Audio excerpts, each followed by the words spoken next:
You did round 2, and you blew away your goal. You lowered your goal and got about twice that much. Congratulations. Thank you. Yay. So,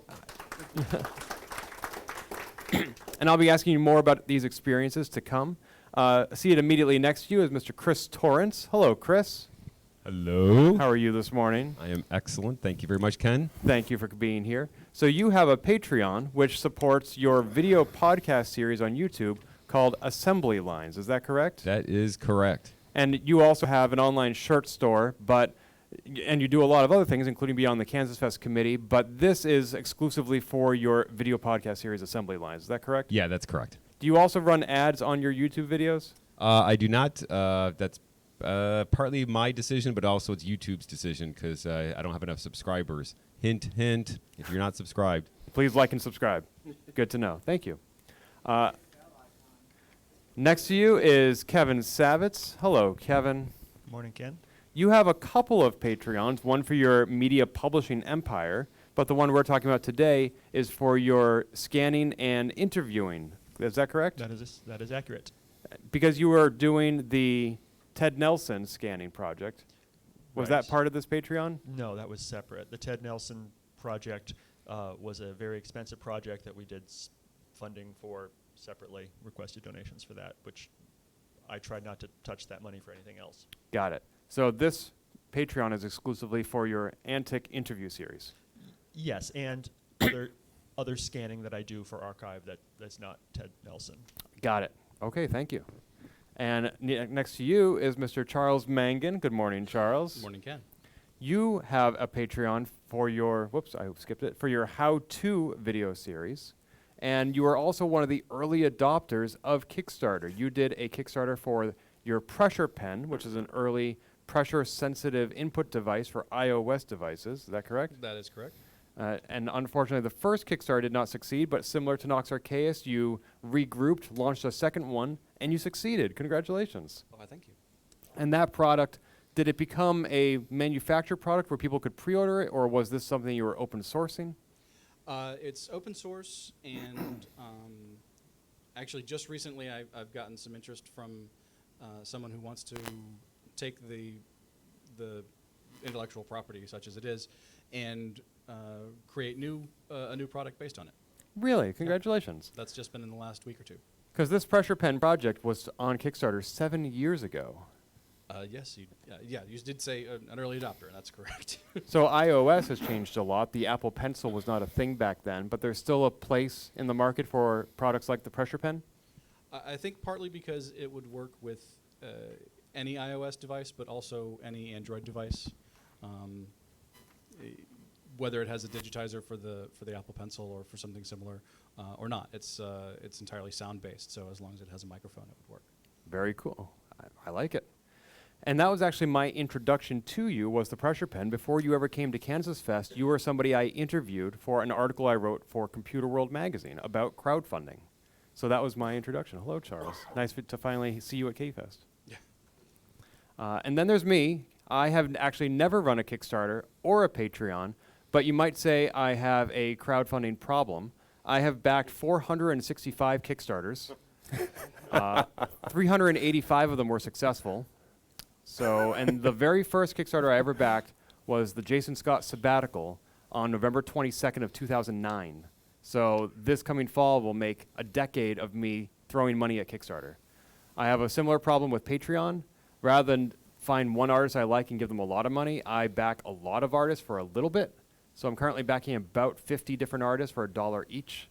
And that cycles in and out. As I decide I've given you enough, I swap to somebody else. So I've probably backed like 120 different artists on Patreon over the last 5 or 6 years. I teach crowdfunding techniques at schools and libraries in the Boston area about how to launch your project, what makes effective marketing techniques, etc., which I have gleaned not from my own experience, but just from backing hundreds of Kickstarters and also interviewing a lot of people who have done projects like this. So today we're going to be talking about how specifically to use these money-generating outlets to back or to support your retro computing projects. Now, all of you have been doing the things you were doing for a while. Nox Archaeus was already in development before you went on Kickstarter. Assembly Lines was a thing. So was your podcast. And Charles, your how-to video series existed before you went on Patreon. How did each of you know when the time was right to start asking for money for these things? Because one of the goals, one of the key principles of crowdfunding is that it should not be the first place that somebody hears of you. You shouldn't go and say, I've just launched a podcast and I'm asking for your money. You should already have a reputation that people are aware of you and your product before you start asking for something in return. So when did you make that leap, and how did you know the time was right? Who wants to jump in? I can jump in, and the shortest answer is to, how did we know when? The answer is we didn't. In looking for comparables, other Kickstarters and crowdfunding campaigns for Apple II, games, let alone role-playing games, we could find none. So the approach that we used in lack of having that kind of information was, to Ken's point, not let Kickstarter be the first place people heard about us. We started first by going out on forums and releasing YouTube videos and trying to raise awareness in other ways. I came to Kansasfest for the first time in 2017 on the heels of having done a series of YouTube videos showing progress on the game, gave a presentation here at Kansasfest that year and announced the launch of the Kickstarter, which we then followed up with several other announcements over the coming months, and then led into the Kickstarter, thinking that wave of awareness would help us going into the campaign launch itself. One of the two things that you need to have going into a Kickstarter, as I mentioned, one is reputation. The other is a prototype. You need to be able to show that you're actually working on the thing you're asking for money for, and that it can become a full-fledged product. So this could be the first chapter of a book, the first level of a game, a teaser trailer for a documentary, etc. And you certainly had that with Nox Arceus. It may not have been playable, but you had a teaser trailer that you could show this thing is in development. Exactly. This is in sharp contrast to David Crane, who created the Atari 2600 game Pitfall. A few years ago, he went on Kickstarter and said, hey, I know it's been 30 years, but all these other people like Al Lowe, etc., they're all coming back on Kickstarter to make new games. I want to make a new game. I made Pitfall 30 years ago. Give me money, I'll make a new game. And all I have to show for it right now is this single frame of an artist's rendition of a temple in a jungle. And that was it. No animation, no playable, no video, just a sign. And he wanted $800,000 to turn that into a game. And even though he's David frickin' Crane and he made Pitfall, he only raised like $19,000 because there was no prototype there. So that's something that you had, Mark. What about you, Chris, with assembly lines? Yeah, I guess I would say there's probably no right time to actually launch anything, either a Patreon or a Kickstarter. I mean, obviously there could be wrong times, like you don't want to launch your Kickstarter on, the week of Christmas break or like that. But just in general, like at least for my Patreon, it was more almost an experiment where, I certainly wasn't looking to make money off of it and be able to retire. It was really just a way to kind of explore the platform. I knew other people had done Patreons and seen, that, you could get something for it. And I think the biggest hurdle for me was just to get over the, asking people for money, because that was just kind of a weird thing to do.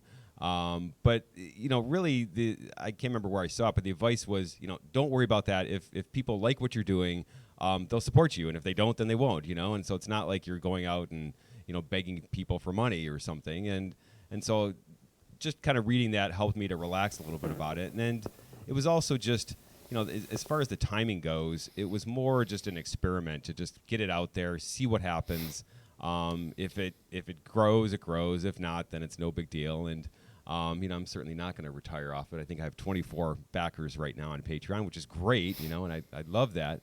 But for me, it's just a hobby. And it's just a way to, if people want to leave comments and get kind of the inside scoop, that's great. So as far as, when to launch yours, if you're thinking about it, I would say just, if you already have a product out there, like Ken said, that's the key, is have something that people already know you a little bit.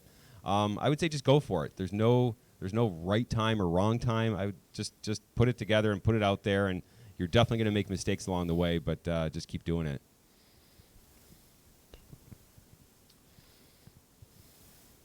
I also did it kind of as an experiment. It seemed like it might be fun to try that platform.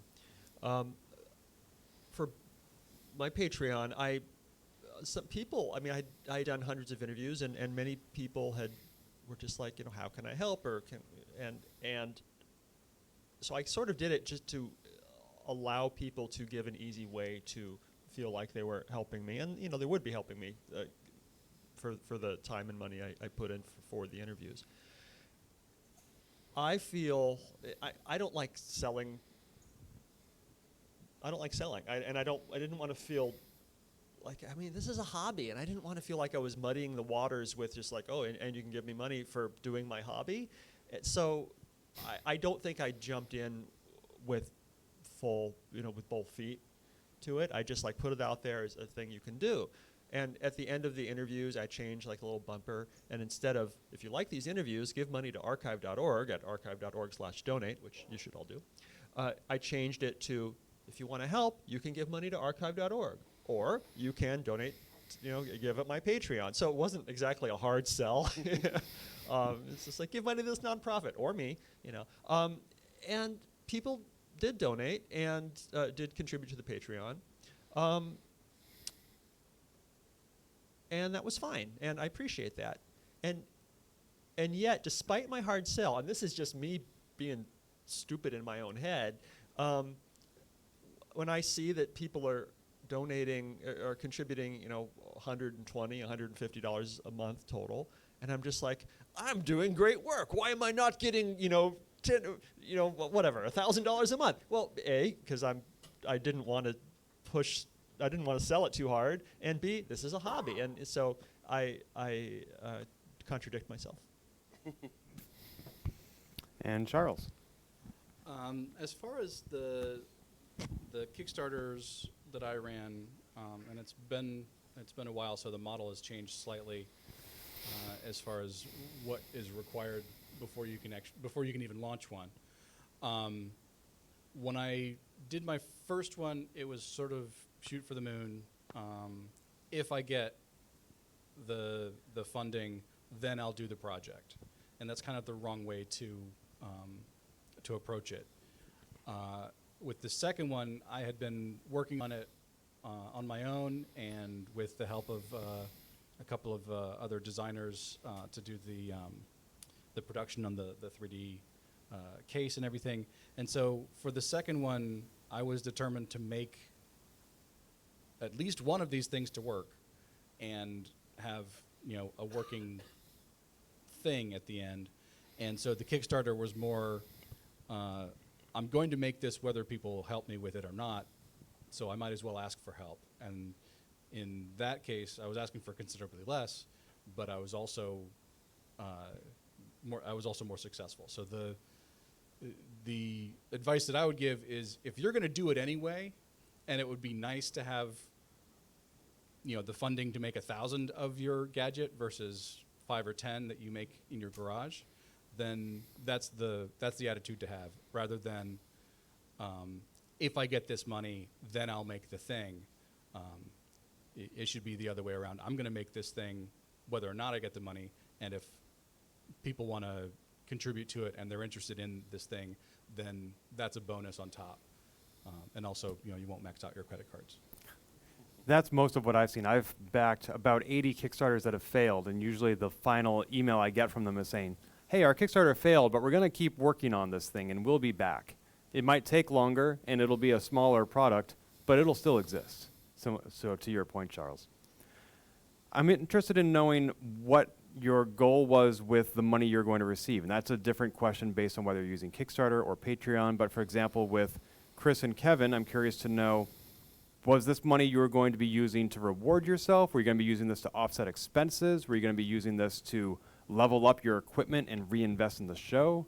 And for Kickstarter, I'm also curious to know, what were your expenses? I mean, it's possible to make a game for the Apple II without asking for $40,000. So I'm interested to know where that money, what your intention was in running this Kickstarter as well. Why don't we start with Kevin? For me, it was definitely to offset expenses. Doing the interviews, I pay for a number of services, including Skype and research tools like newspapers.com and whitepages.com, tools that are essential for doing research to finding people and researching the history. So that was basically it for me. Yeah, and I'd say the same for me. It was really just, actually, it was probably to pay for the products that I'm reviewing. So all of the, it's probably all getting funneled to Henry Corbis, actually, at Ultimate Micro or Plowman. And things like, buying better lights for, my basement room so I can actually look halfway decent. But it was just kind of incidental expenses, stuff like that. And what about Mark and or Charles? Let's start with Mark.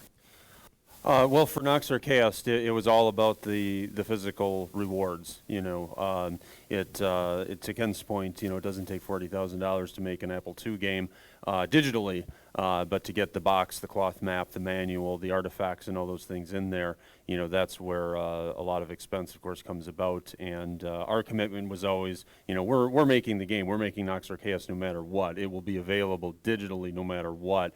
The Kickstarter was strictly to raise funds for the physical boxed collector's edition. That's referring to the production and distribution of the final product. Is that to say that you have no development expenses? Well, strictly speaking, no. But I'll comment on this a little bit, because one of the what others have commented from time to time, interesting things about the way Noxer Chaos evolved is that we have a team of 11 people. Quinn Dunkey commented on Open Apple once that that's more people than are working on many of the mobile games at the commercial gaming company where she works or worked at that time. And this will tie back to the point, Ken, but basically the way that evolved was lots of people would like to make a game. Some of them have the skills to make a game, but then you also have to have the time to make a game, and very few people have all three of those things. I have all three of those things. Others in the community, I found a lot of people that had the ability and the desire and maybe a little bit of time, but not enough time to really do the project, but liked the idea of participating in one. And was able to offer that opportunity through Noxer Chaos, and for people to contribute as they had time in different sorts of ways. And the way it ties back to the financial side of it, and Ken's question about development expenses, is fundamentally, all of us in 6502 Workshop are doing this for the fun. We wouldn't be doing it otherwise. There's certainly none of us are going to, get rich from this. At the same time, being that I'm actually not a professional programmer, please don't, cancel your pledges. I'm a finance management and business management professional by career. And I always think about, okay, well, what are the different things that can happen? We designed this basically not to make money, but to get the game out into the hands of as many people as that we could. But at the same time, I wanted to prepare for the possibility that, well, who knows, maybe a little bit of money will be made, maybe there'll be some money left over, whatever. So what I did in recruiting the team of 11 is basically set up profit sharing agreements. So fundamentally, nobody's getting paid. Therefore, to your question, Ken, development expenses are technically zero. If there happens to be money left over, as a team, we've got a mechanism for distributing that so that we'll all still be friends at the end of the day. Because there have been Kickstarters for games where people say, we want to quit our day jobs and work on this game full time, so Yes. the money that we're raising is not necessarily development expenses or production expenses, it's cost of living expenses. Right. Absolutely. And that's one of the big risk points that I hear talked about in the community. There's a growing fear of funding games on Kickstarter, indie games on Kickstarters. And to some extent justified, to some extent, perhaps, it's being taken too far, but that's a lot to do with the reason is there's been a number of indie projects that have approached it, as like, they were looking for funding to pay themselves while doing the project, and then that creates all kinds of problems with underestimating what the expenses are going to be inclusive of, basically, so the game's late, and all of a sudden, well, you need living expenses for that much longer, and there's been a number of high-profile projects that basically just, didn't work out as a result of that, and that was something we tried to convey as much as we could with Noxer Chaos, is that nobody's income depends on this project. The game is going to happen even if this doesn't fund. This is about the boxed edition to try to, build confidence around that. Okay. And moving on to the next question, I want to know how do you incentivize people to give you money? Because Kickstarter and Patreon both offer rewards where you can say, you'll get a physical product at the end of this, or I'll remove the ads from my website, or etc. So is the thing that you're making enough, or do you need to further incentivize them to give you money? Anybody? Let's start with Chris, and then Kevin. Oh, great. Is that because I had the grimace on my face? So, truth to be told, I don't really incentivize. I'm actually really bad at it. So if you go to my Patreon, it says, hey, support my Patreon. If you support me, you'll be the first to hear about the videos, blah, blah, blah, insider scoop. Yeah, sometimes you'll be the first if I remember to do the Patreon first and hit the button, but usually it's like you'll find out 10 minutes before somebody else, so I hope that doesn't dissuade anybody from backing me, but it's really, I think if I were doing this kind of professionally or something like that, I would obviously want to have a more structured form of incentivizing people. But for me, it's really, I'm just hoping people like it enough that they're willing to, chip in something without expecting a lot in return. So hopefully that it seems to be, fine at the level that I'm, getting. Okay. And Kevin, how do you? If you want to properly incentivize people, it takes work. And I'm not willing to do that work. But really, you can do tiers, and you give us whatever, $50 a month, and you get a secret private newsletter, you get free early access or the beta or whatever it is. And just having that infrastructure takes effort. And you're already doing the work on the work, and now you have to basically work to service customers now. Now you're doing customer support, and you've added another layer. And potentially what was a hobby of I'm putting out the software, I'm doing interviews, or I'm scanning stuff, has turned into a hobby plus a little bit of job because you feel obligated to give something that you promised people who are giving you money. I don't like that. That's part of the deal, frankly, but I don't like that part of the deal. I do nothing. My tiers are just like, you can give me this much and thumbs up, and you give me this much and 2 thumbs up, but it's, and then I've once a year, basically in January, I send a little newsletter item out saying, like, summarizing what I did last year. I interviewed X people, and I scanned all these interesting things and whatever. If people really care about it, then they need to follow me on Twitter, and they need to check my Internet Archive upload history every once in a while. If they don't, they might feel they're not getting any value for their support of my Patreon. And I'm putting the stuff out there, I'm doing the work, but man, I don't want that extra layer. So. And I can say, as somebody who has never run a campaign but does back a lot of them, I sometimes feel a little cheated when I don't get something from my pledge. I know there was one game developer who I was contributing to every month, and she never sent a single update. There were no rewards. It was just a one-way street where I gave her money, and that was it. Yeah, and I assume that the money was being put toward the purpose that she expressed. I don't think the money was mismanaged. But at the same time, I felt like she should have been obligated to give us something. And so after about 5-10 months of that, I canceled my pledge. Now, maybe that was disingenuous of me. Maybe I didn't believe in her cause enough to give her money without me getting something out of it. Maybe that was selfish of me. I give to you, Kevin. Actually, full disclosure, I give to everybody on this panel. And That's why we're here. This is my reward. Give me this much money a month and I'll come to your Kansasfest panel. But Kevin, I like your annual email, and I also, I know the money I give you is being put to good use, and I actually got a Juice.js article out of one of those annual emails because it inspired me to write something. So thank you. Charles. Oh, okay. How do you incentivize people to give you money, either on Kickstarter with Pressure Pen or on Patreon with How To? Really, with How To, it's not particularly active. If you haven't noticed, I haven't posted one in quite a while. And part of the reason why I started on Patreon to begin with was to gauge the interest of people in those videos. And there wasn't no one was beating down my door to give me money to make more videos, and if there were, then there would be more of them, and there would be more rewards.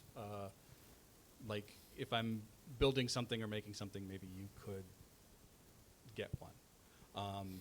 But as it is with Patreon, the only real reward that someone gets for backing me on Patreon is maybe early access to the next video that I get, because I post it on there before it goes to YouTube and before I put it on archive.org for public consumption.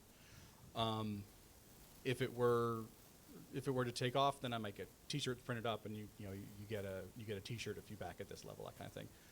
But then it becomes, like Kevin said, a job and an obligation, and it has to reach a certain level before I could do that. And it's kind of a chicken and egg problem where, if there's no reward, no one's going to give you anything. But if nobody puts in, and if there's no interest, then I'm not going to make any rewards.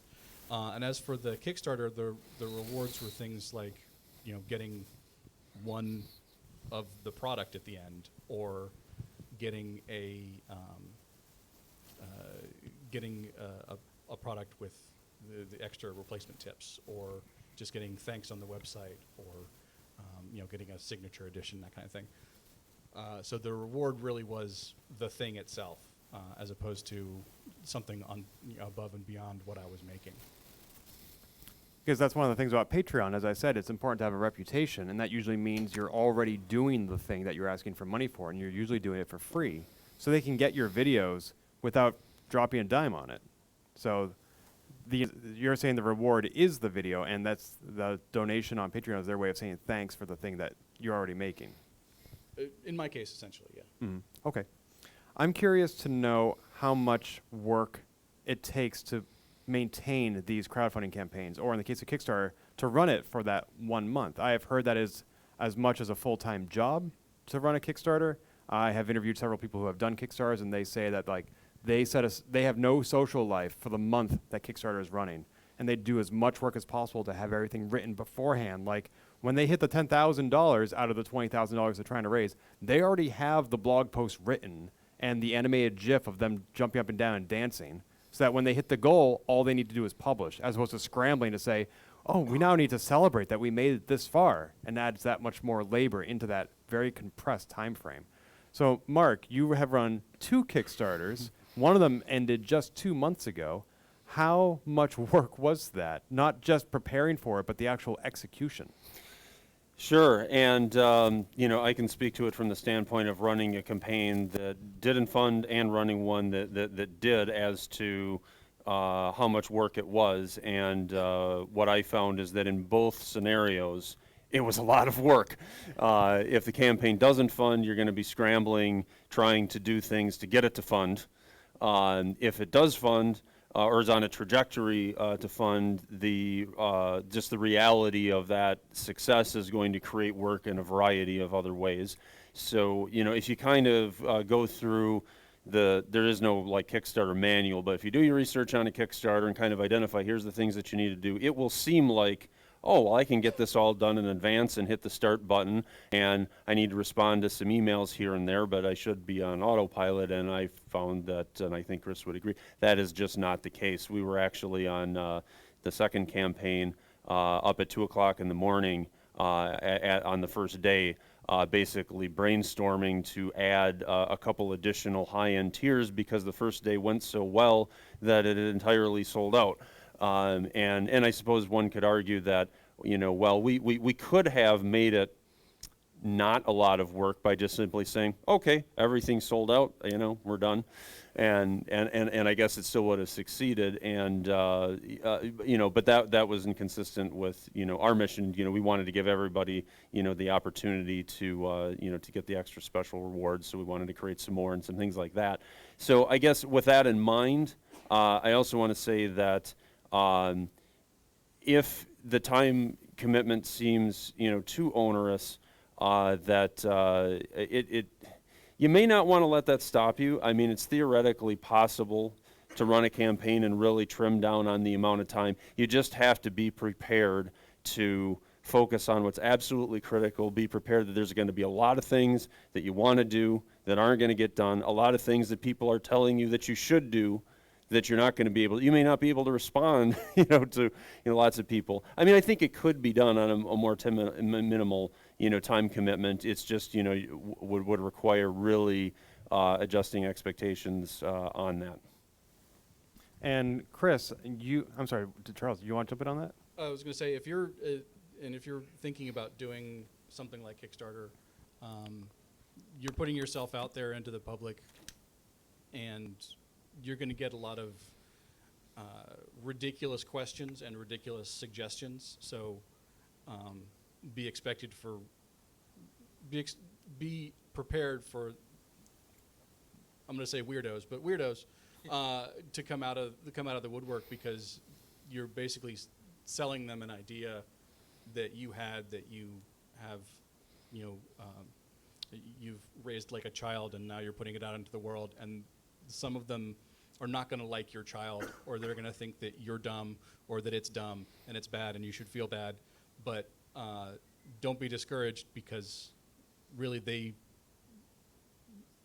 they say that to like really successful and really well polished things too. It's not just you. And I think there's going to be good suggestions and less good suggestions that come in that category too. Oh yeah, you're going to get. You're going if you have a good idea, you're going to have people that want to help you. Right. And they're going to want to do more than just give you a credit card. They're going to want to help out Right. in some way. Like, how can I promote this? How can I put this on my own blog and that kind of thing. But yeah, the ones that really stand out are the weirdos. And that's where I think the time intensity comes from. A lot of it is sifting through that. You're getting all these suggestions. What are the good ones? What are the bad ones? That takes a lot of time. So if you want to really run a bare bones time commitment campaign, you have to be prepared to basically not engage with suggestions like at all. You just, can't. That was my last comment, sorry. Chris. Yeah, no, that's fine. So I helped quite a bit with the Nox Arceus second campaign.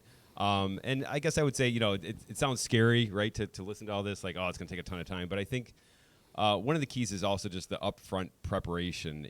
Mark and I and the rest of the team did a ton of work up front behind the scenes to make sure that the Kickstarter was going to be successful. We did a lot of research, either looking at other Kickstarters or there's a great series of blog entries by Stonemeyer Games. What's the guy's first name? You remember? I don't, Yeah, but anyway, StonemeyerGames.com. There's he's got about 100 blog posts on how to run a Kickstarter, and they're fantastic. So we read all of them. It's really the upfront preparation that I would say, devote a lot of time to that. And then as far as actually like during the campaign, it's really like a lot of unexpected things that might come up, and hopefully nothing, too disastrous. But, like Mark said, okay, what do we do if you're actually really successful? We had a question about we hadn't really thought too much about stretch goals like ahead of time. I mean, we had a couple, but we weren't prepared for the level of success. And so that was something where we just had to do a little bit of scrambling to get that down. And it's really, just be prepared for it to take a fair amount of time. I don't think it necessarily has to be a full-time job, but it is a significant amount of time. So with each of you having run a Kickstarter or a Patreon, I would like to know, what is one mistake each of you made that you wish you had done differently? Me. You are the mistake? I set up my Patreon.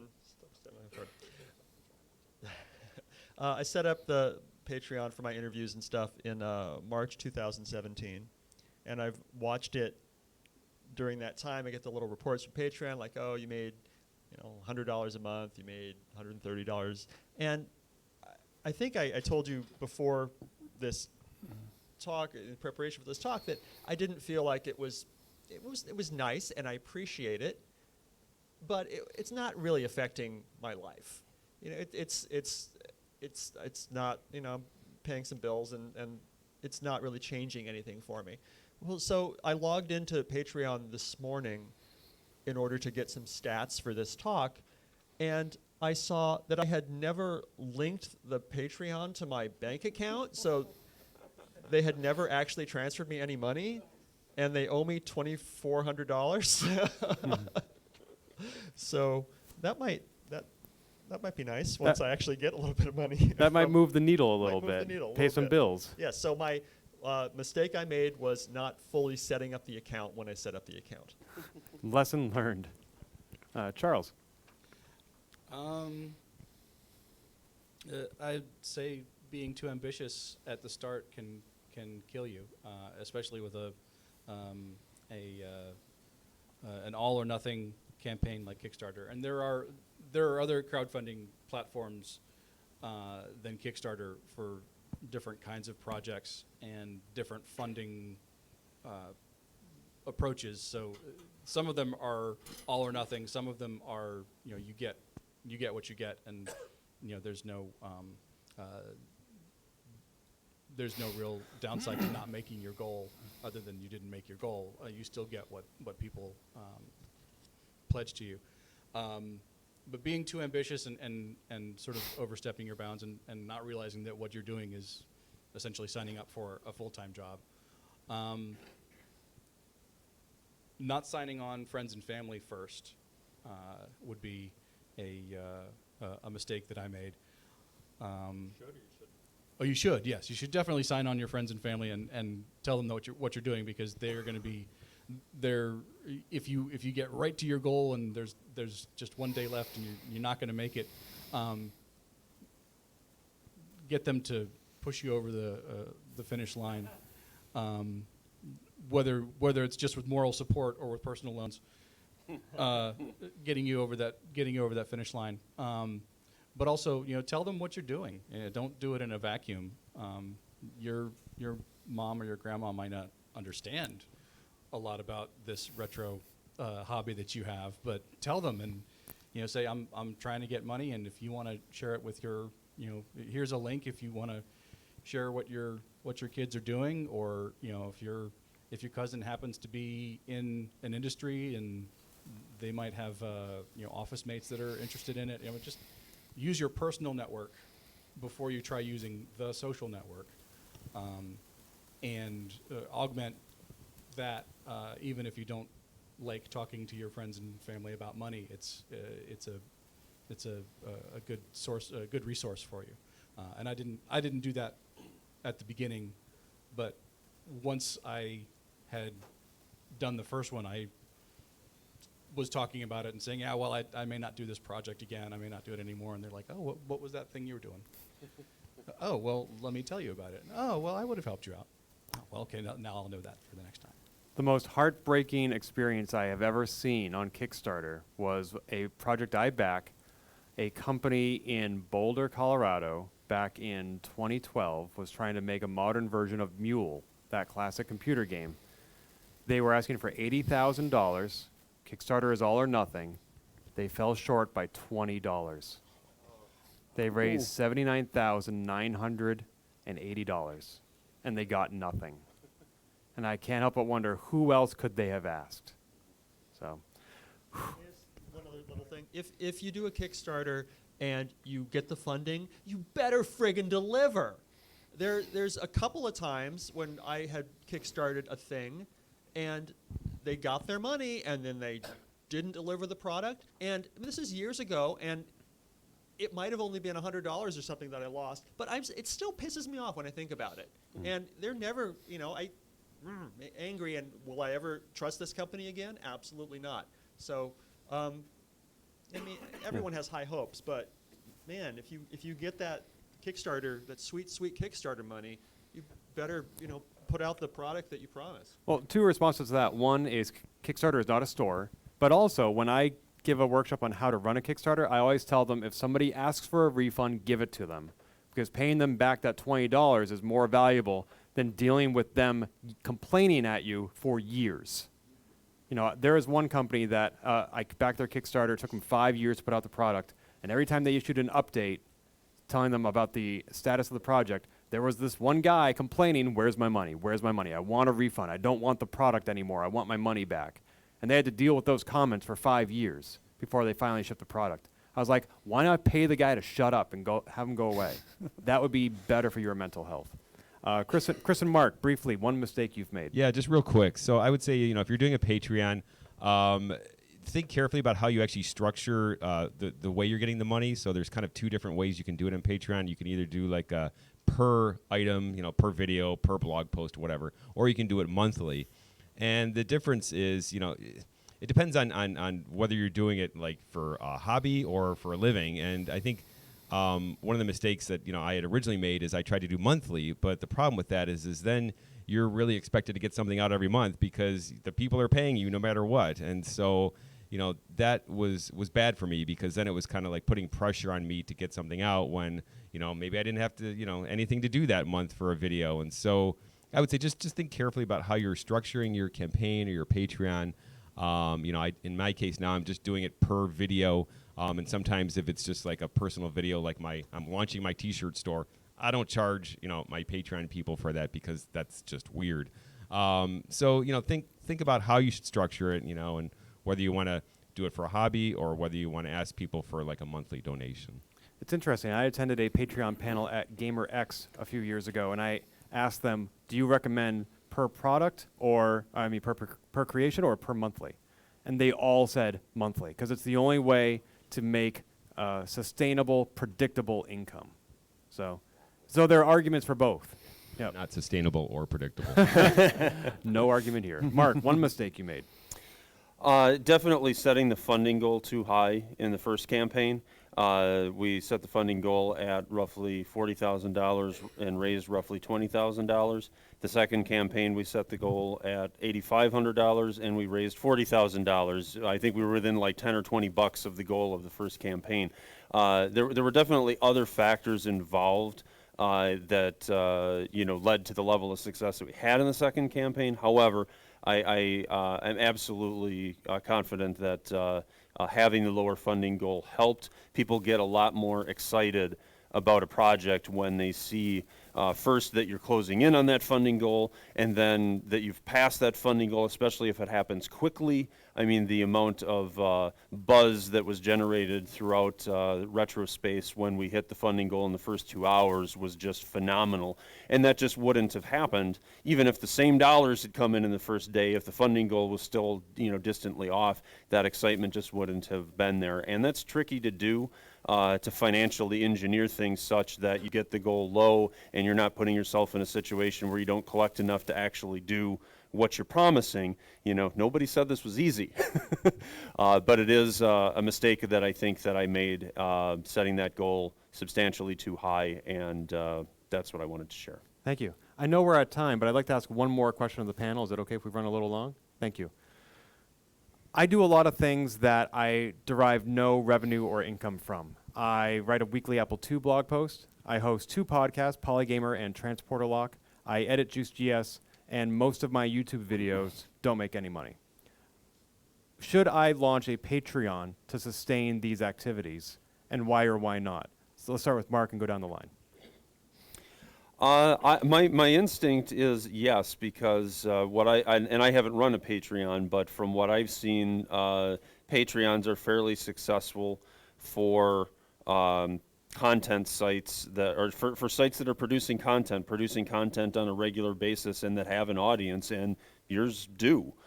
So I think you would have similar results to to others where people are contributing to the Patreon essentially, and this was described earlier in the panel, where basically they are rewarding you for what you're already doing.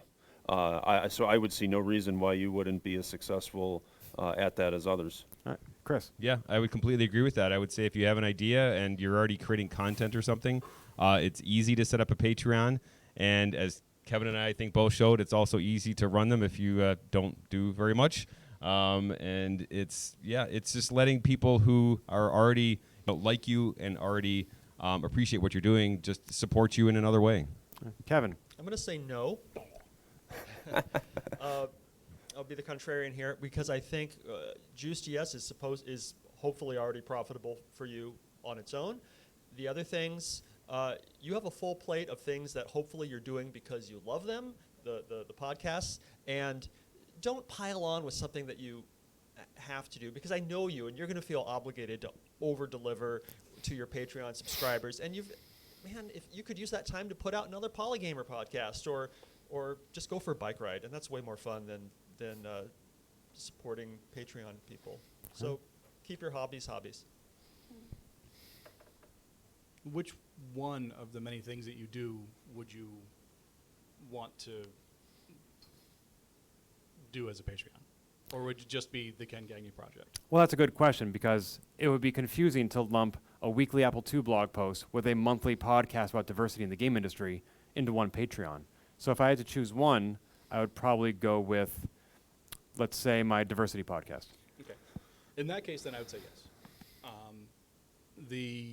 The blog posts are something that you do, you're going to do anyway, and they have a niche audience, and the podcast is something that has a niche audience as well, and you have a co-host, and you have people that you interview, and you have probably more expenses for that, for equipment and things like that.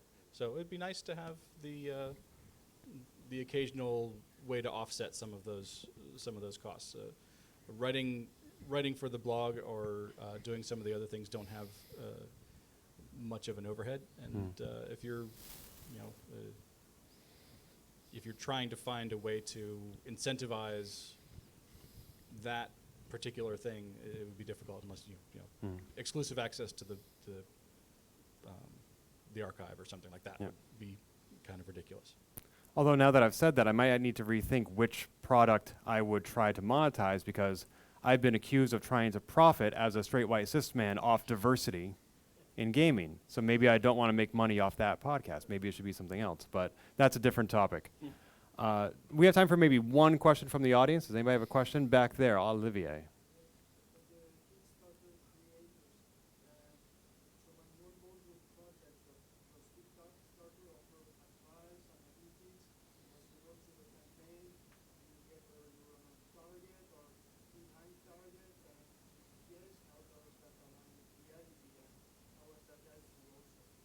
So I think the question is, as you progress through the Kickstarter and you have your own goals and you have analytics about whether or not you're meeting those goals, how does that affect what you're doing while you're running the Kickstarter? Oh, I'm sorry. Were the predictions accurate? For example, there's a website called KickTrack, KickTraq, where you can punch in a Kickstarter URL, whether or not it's yours. It'll give a prediction of, are they going to meet their goal? And so have you found analytics that you were given as a Kickstarter creator to be helpful and or accurate? Well, Kickstarter itself has a large online set of articles and things that are helpful to creators. They don't like reach out to you and really one-on-one work with you on anything. Maybe they do for like the big $1 million campaigns or things, but not for most. And as far as analytics, what they will send automated periodic emails to you that tell you basically, here's how much funding you've raised, here's what your goal is, here's how many backers you have. You can also see that in a portal. So I don't know that the emails are necessarily all that helpful. I'm looking at the portal all the time.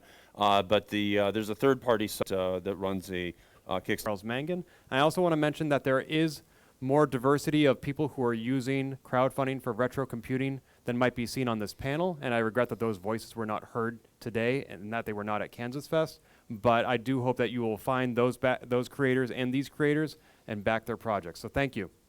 Thank you, Ken. Thank you.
Let me introduce Rob McMullen. He's going to talk about data compression on the 6502. All right, thank you. So I put an asterisk on my slide because I want to emphasize that this is not data compression on the 6502. We're not compressing data on the 6502. We're going to do decompression on the 6502 and compress it using modern hardware. But first, just to kind of gauge the level of where we all might be, I just wanted to know, have you heard the good news? So Kevin, could you lock the door? I'm going to start get the pamphlets going. All right. I'm going to introduce one term of art, and then we're not going to talk about it again. So entropy, it has a special meaning in data compression. In like physics, thermodynamics, it means like the randomness of the usable heat that is available. When there's no entropy, it means everything's at the same heat. Like the heat death of the universe means that there's no way to get usable heat out of anything. Data entropy is just the amount of bits it takes to store whatever kind of data you're trying to compress. So a constant stream of ones has no entropy. It takes no data to store it. If you alternate like 1, 0, 1, 0, it means it takes 1 bit of data to store that. If you have a set of like just regular binary data, 0 to 255, it takes 8 bits. That's all entropy means. The interesting thing about entropy is it's not a perfect measure of how well you can compress something because the order matters, and I'll have a demo of that later. Mark Pelzarski, pardon me, talked about AppleSoft Basic, and this is one of the first uses of compression that I ever had, but I didn't realize it was compressed. I didn't think the Apple II, when I was using it, had much data compression at all. Tokenization is really one of the simplest forms of compression. So AppleSoft Basic is defined as a binary file. It's got a header, and then it's got a bunch of ways to compress the raw text down into a smaller format. So I will show you a little example. So this is a very, very simple AppleSoft program. So let me go to my first demo here.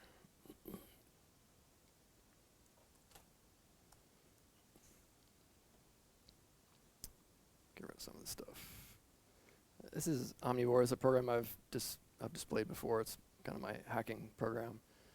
So this is that same AppleSoft converted into binary format. So these first two, so it's 27 hex bytes long, and these next 2 bytes are I forget what now.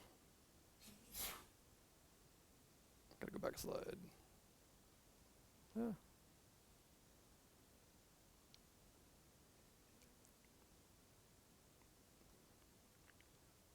Oh yeah, it's the address in memory of the next 2 lines. That AppleSoft assumes that the basic program starts at 801 hex. Do it again.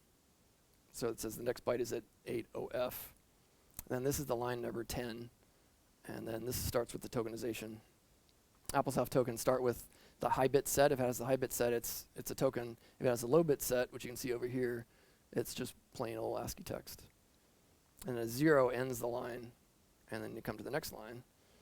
And it says the address of the following line is going to be 81F hex, and that's line 20, and then et cetera.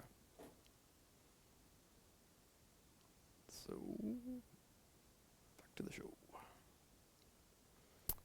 Another sort of useful encoding in like 8-bit terms is run length encoding, and there's a whole bunch of different, and a lot of people roll their own run length encoding methods, and there's a bunch of ways to do it. But basically, anytime you see a repeat in a string of data, you replace it with some sort of delimiter and then the number of times that it's going to happen.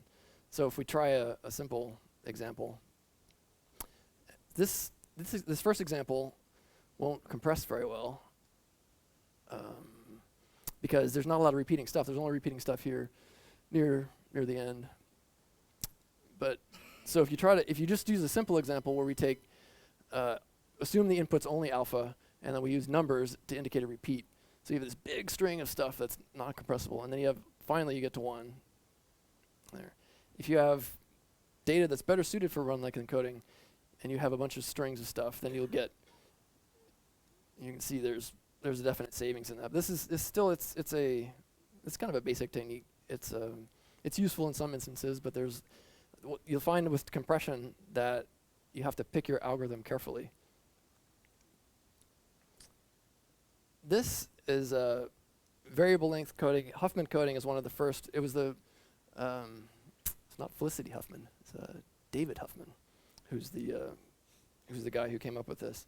He proved that it was statistically the most efficient way to encode using a variable length binary encoding. So basically, the idea here is you take a sorted list of all your inputs. The most frequently used stuff takes the smallest length bit stream, and the largest one takes the fewest bits. So this is not terribly useful for the 6502. I just want to go over it just because I finally understand it, and I thought maybe I could help other people understand it. It took me forever. So yeah, it's not useful for 6502 really. You can do it, but it's just not super fast. So I lost my mouse cursor. I don't know where. Oh, there it is. Okay, great.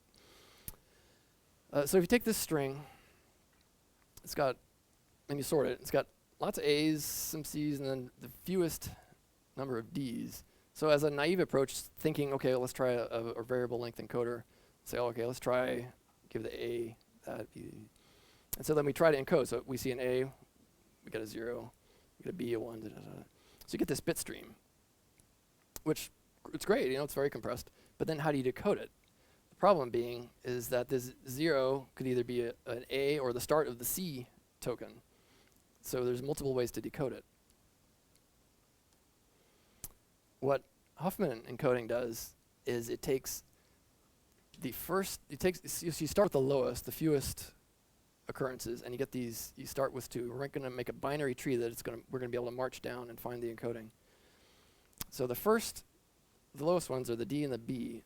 So we make a little tree out of that, and then we combine the D and the B into a single node and stuff it back into the list, in a sorted list.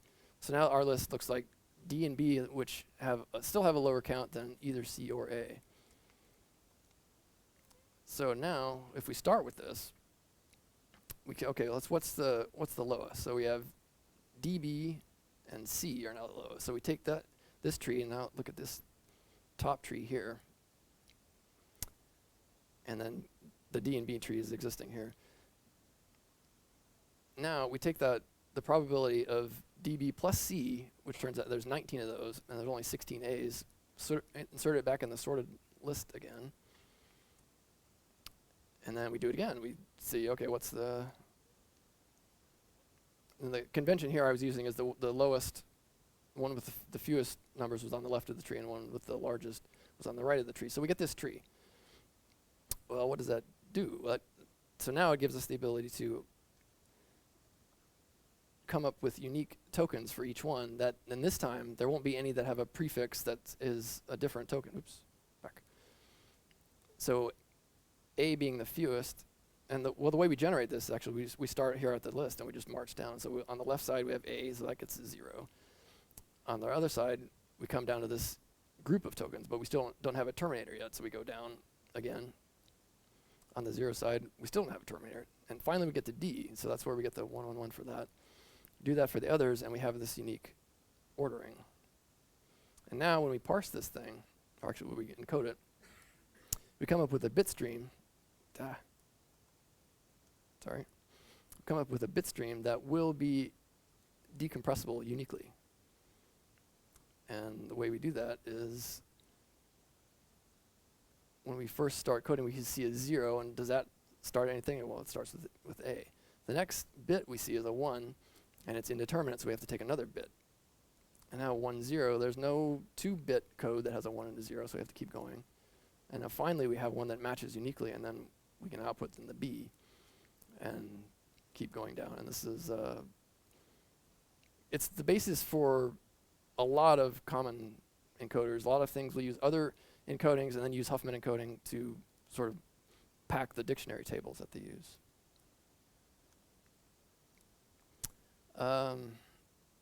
So this one again, this is a different style of encoding because it's called arithmetic coding, which was under patents for a long time, and so it wasn't used a lot. And even now, it's not used for 6502 stuff because it takes floating point. But also, it was something I finally figured out, and so I thought I would just mention something about it. So you can actually get a coding out of a single floating point number by, again, you sort of group things by order of probability, and you encode it letter by letter, or token by token. So if you have this probability where you have 40% A's, 30% B's, 20% C's, and 10% D's, you look at the first token, which is an A. So you say, okay, well, that's the first 40%. The next token is a C. So you take that whole big ratio and squash it down to just in that 40%, but it's still the same ratio. So we're now looking at this area here. For the third token, you can take that same ratio, but then squish it down again inside just this little C ratio here. And so what you can do then is you can keep going, just if you can imagine like zooming infinitely into this thing, you have this lower and upper bound of a range, and as long as you pick a number between that lower and upper bound of that final one down way at the bottom, you can decode that by just figuring out that the floating point number is between these ranges. It's like, yeah, super not appropriate for the 6502 because many reasons, but it's the basis of several encodings, like JPEG I think has a version of this. But it's like, to me, it was mind-blowing that a floating point number could encode something. This is now the basis of a lot of general-purpose coding algorithms. This is Lempel Ziv Encoding. It's like, most common encoders you think of, like zip or gzip, LZMA, all those things, use versions of these LZ encoders. What it does is that you have your data as you process it, and you keep a buffer of stuff you've already looked at. And as you go through marching down the next areas of your data, you look and see if it's matched anything previously. If it has, you point back to that rather than encoding literals. So we'll take a look at just an example here. If this is your phrase, at an Atari Star Wars, have to get Atari in there somewhere. So when you first start processing, you don't have anything in your buffer. So the output would be the first character, literal A. And then you move your pointer to the next thing, and you look, and so there's nothing that matches in your window, your sliding window, which is the stuff you've already seen. So you output another one. And when we encounter this third character, we've already seen an A, but it's only one. We don't have a long match, and so it's depending on your coding system, whether you encode a literal version or a pointer back to that first character is dependent. It's coding dependent. So again, we don't have another one. Finally, we have here the next one. We have an ATA in the current string, but we've seen ATA before. So then in your output, you say, okay, well, I've seen that. I'll point back to position 0 and 3 character, so 0, 1, and 2 you've seen before. And so instead of storing a copy of that, you store the pointer back to it. I mean, this is obviously a trivial example, and the overhead, this would not compress probably to smaller than the existing thing. But if you can imagine, long strings, you can see how this could provide compression.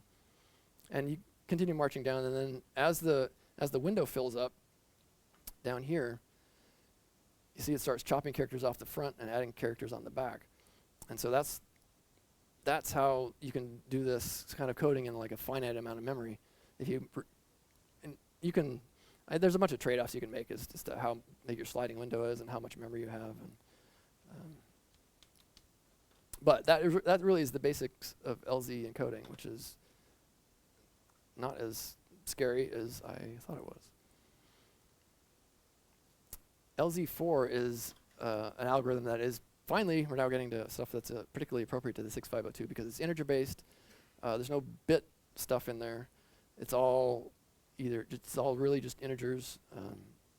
It's broken up into 3 parts. There's a token, which kind of says what's coming up. Then it can encode 2 different ways. It can encode things that it's not seen before as literals, and then stuff that it has seen in the past and with a variable width and distance away. So how it works is it has a single byte, and what makes this work for the 6502 is it's small and there's no bit shifting. Well, it's not technically, there's a little bit of bit shifting, but they don't use bit values in the output data. It splits this first byte into a literal count and a back referencing count, which is the stuff that it's seen before. And then in order to get around this 15 bytes worth of data, it has this auxiliary count variables. So if you need more than 15 bytes, you add these auxiliary counts, and so you can store arbitrary length bits of data in this algorithm.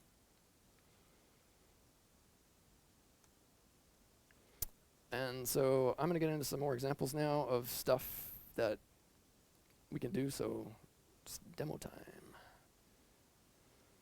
So first I'm going to do a little bit of look at tokenization. So this is Omnivore again.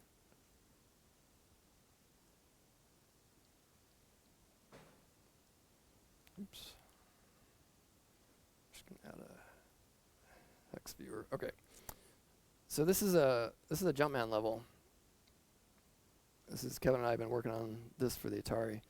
So this screen uncompressed would be about 4K. Jumpman encodes this as a series of tokens right here in the level definition. So just over 256 bytes. So if I add stuff, I get the toolbar back.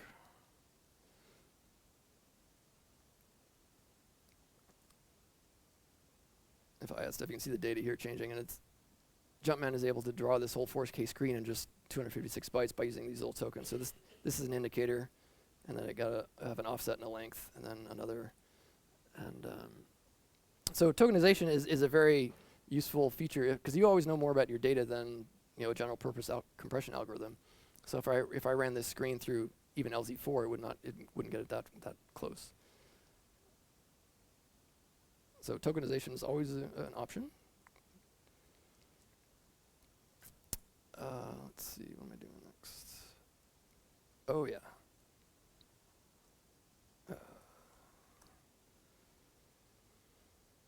All right, so this is an Apple II high-res screen. And we all know how fun the high-res screen is for ordering. So this is, so if I start selecting memory, contiguous memory, I've selected the first line, then I move down 64 rows, and I select the second line, then third line, then it goes back to the top, but 8 rows down from the top. So that's, if you look at it the other way, if you select a line here, it's selecting data all over the place.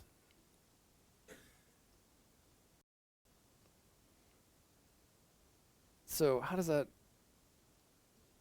change with the compression? So let's select this. First we'll select the high-res screen, and notice that it's left out the screen holes.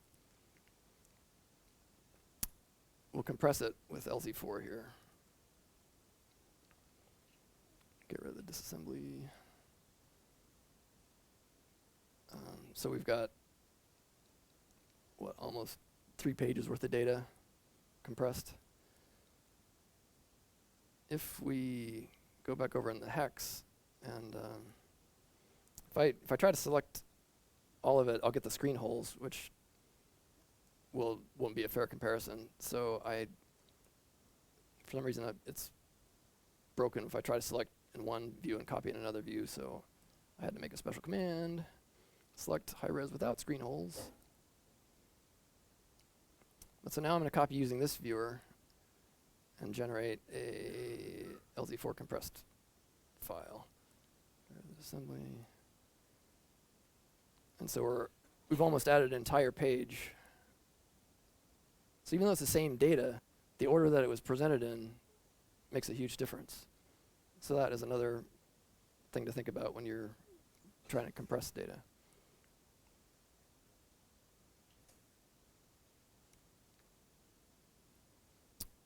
Okay.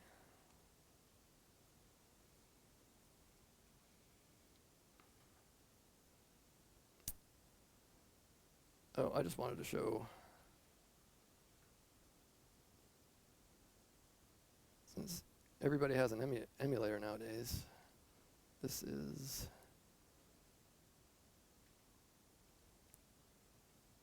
my emulator. So let me stop that.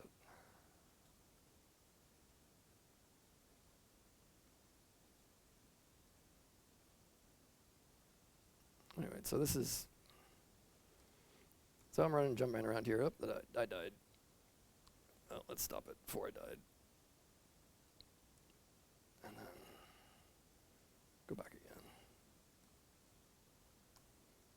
Has everybody seen this before? The difference here is now I'm saving all these checkpoints in this list so you can compare.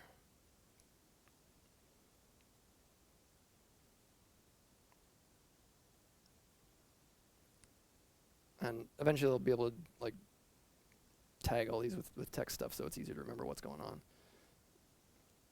But you can look at different frames. Say if you had a bug in something, you can start it again, from some point and try to regenerate the bug, and then you can compare, say, a good version or a bad version. Say if you had a Heisenberg or something that you were trying to figure out, be able to compare all of memory and show the differences in the hex.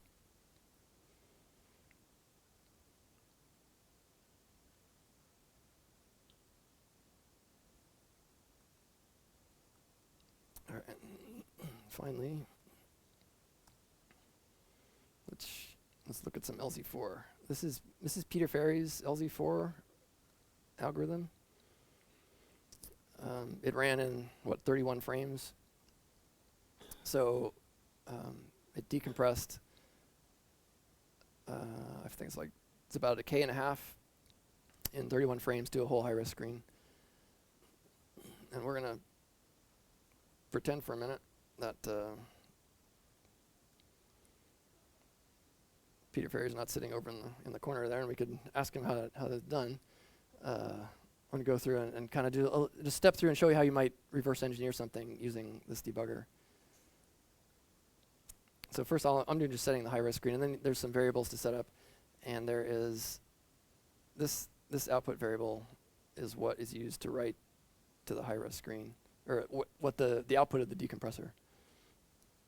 So as you go, this is the start right here of his algorithm. Actually, let me show you his algorithm just to, assuming you didn't have any source code, but this is what it is. Token. And right here is the shift for the back reference versus the literal token.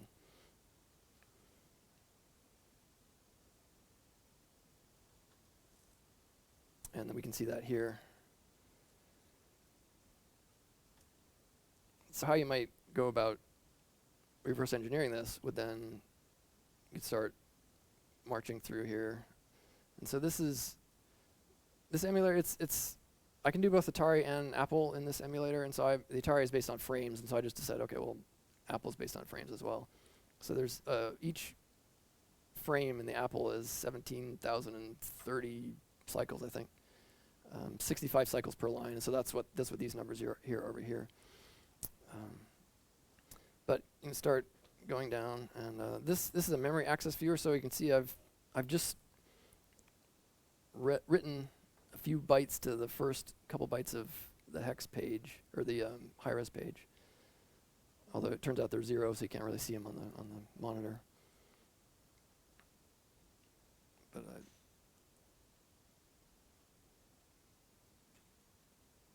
I think finally one shows up.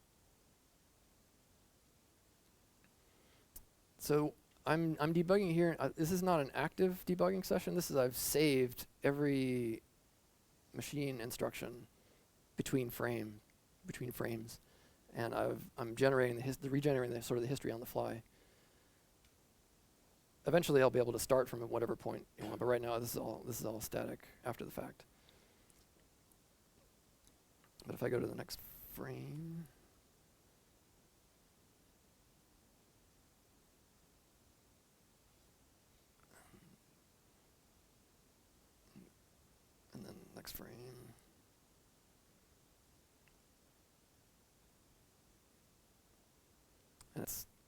There's still issues with this because sometimes it's confusing reads and writes on this intra frame stepping.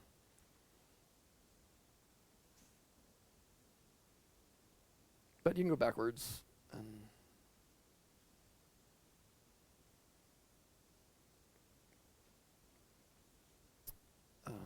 so it's probably too much to go through an actual reverse engineering session here, but that it is available, or will be if I ever get this out of an alpha stage. So any questions about compression or this emulator or anything?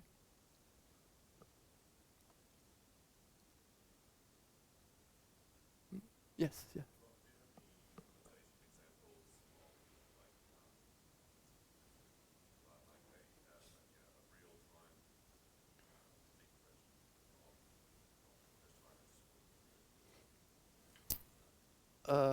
That's what this was, I think.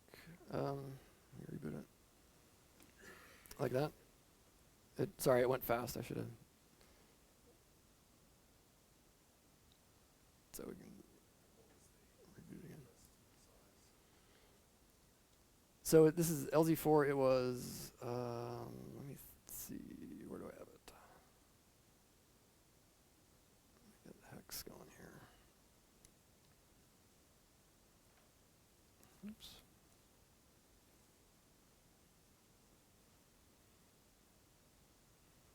Yeah, of course. It was. Let me see.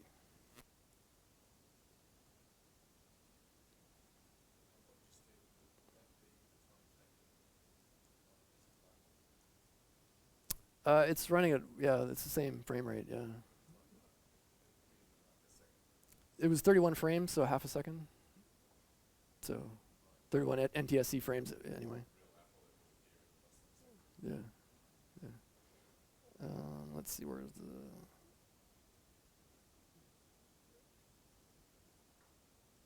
Sorry. Shoot. I don't remember.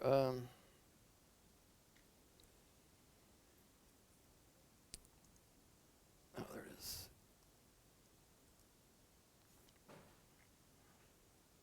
All right, so it's 2K. So this, not the title that LZ4. So 2K expands into 8K in 31 frames.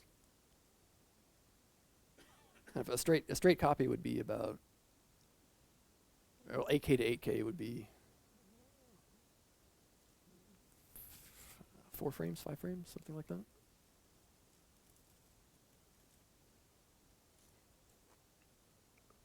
Anything else? Well, thank Peter Ferry for LZ4 code. It seems to be used quite a bit. I've seen it on Atari Age all over the place. Sometimes credited, sometimes not, unfortunately. But that's open source, I guess. But thanks, Peter. All right.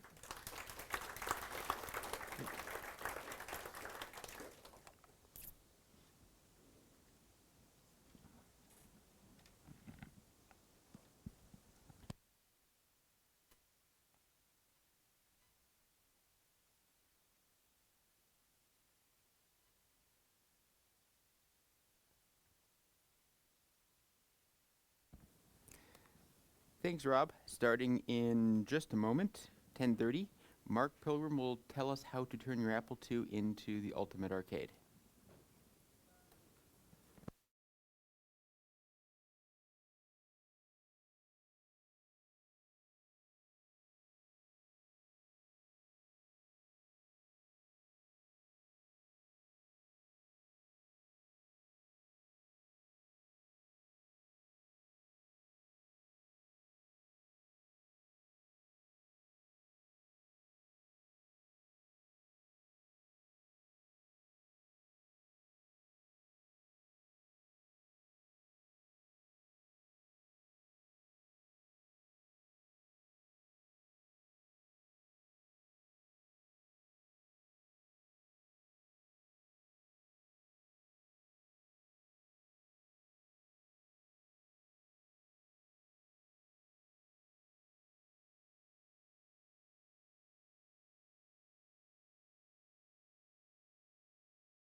thank you for that wonderful introduction.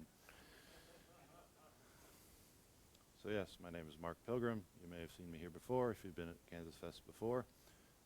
This is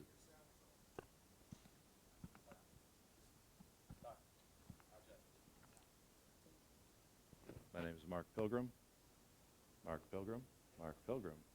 Paging Bueller. Bueller. Are we good? All right.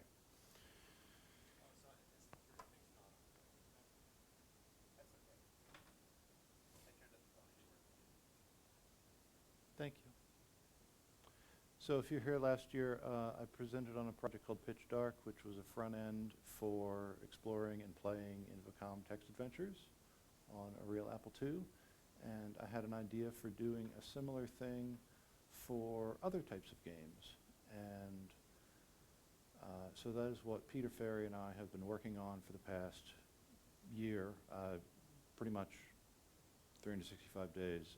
Well, Kansasfest is a little earlier this year, so maybe 355 days, but pretty much the whole year. So the inspiration for this, I used to have a Wii console, and back when that was, you know, the hot thing, you had to get up at 4 a.m. and go to the Target and, you know, like wait in line, and they had like 5. And anyway, so I did all that. And fast forward a few months, and I woke up on a Saturday morning, and there were 3 discs inside the Wii drive, and because I have had toddlers. So that was the inspiration for, I'm going to hack the Wii. And there were, I didn't do it personally, but there were instructions on how to do that, and you could basically rip all of the DVD games into files, ISO files, and put them in some strange format, and put a hard drive. There was a USB extension on the console, and so you could boot straight to, once you hacked to allow third-party software, you could boot straight to a launcher that had all of your games lined up, and you just waved your wand, whatever, and picked the game, and it would play off of the rip, no discs. And my toddlers figured out how to use that. I showed them, and that was great, and I got to sleep in, and everyone was happy, and it was fantastic. I mean, that is just, that, we never used the discs again on the Wii. So that is what I wanted for the Apple II. And there's, you know, there are other modern examples of this. There are MAME front ends. There's one upstairs in the common area running on Kate's wonderful homemade MAME console. So, you know, this is not breaking new ground, except that it's on the Apple II, which is breaking new ground. There have been packs of games and utilities and whatnot, but generally, you know, on like one big ProDOS hard drive, a 32 meg disk image, Alex Lee has put together some great collections for the GS and even some 8-bit games all on one hard drive. But the downside, the only downside there is that they're hard to use. Like, the files are there, but the front end for choosing them is generally just a generic file browser like Squeeze or some, you know, menu program written in BASIC. The other inspiration for this was something called the Beautiful Boot from, it was a classic boot program by Minnie Appler. It came with a maker program, so you could customize a little bit on the main screen. But basically, if you had a floppy disk and you had several games that had been cracked and compressed down into single files, single file loaders, then you could make a nice launcher, so to speak, that booted up. You boot your floppy, and it reads the catalog directly and on a graphical screen with a nice star field and whatever. And you have, you know, press A to get Spies Demise, and press B to get Night Mission Pinball, and press C, you know. So that was it. So that was maybe, and you could fit maybe 4 or 5 games depending on a floppy disk. So these are all like that's the prior art here, is, you know, on the Apple II and on other platforms.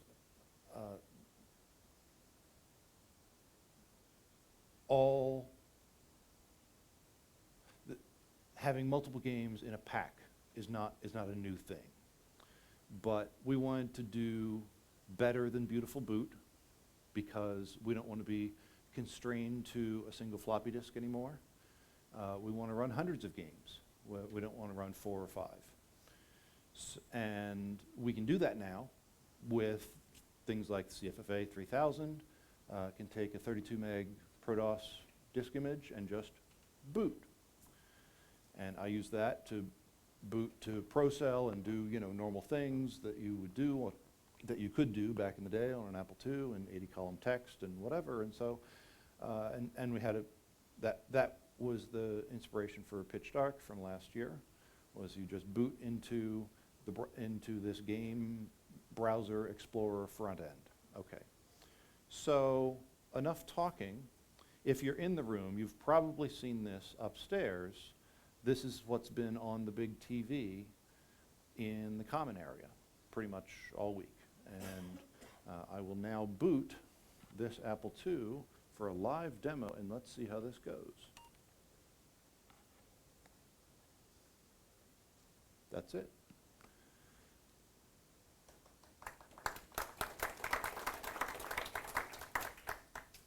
The first thing I want to point out is that it booted very quickly, even though it's running on a CFFA 3000. It's running on a flash drive, but it did not you didn't see the ProDOS loader. You didn't see any text menus, whatever. It boots straight to this. That's because Peter Ferry wrote a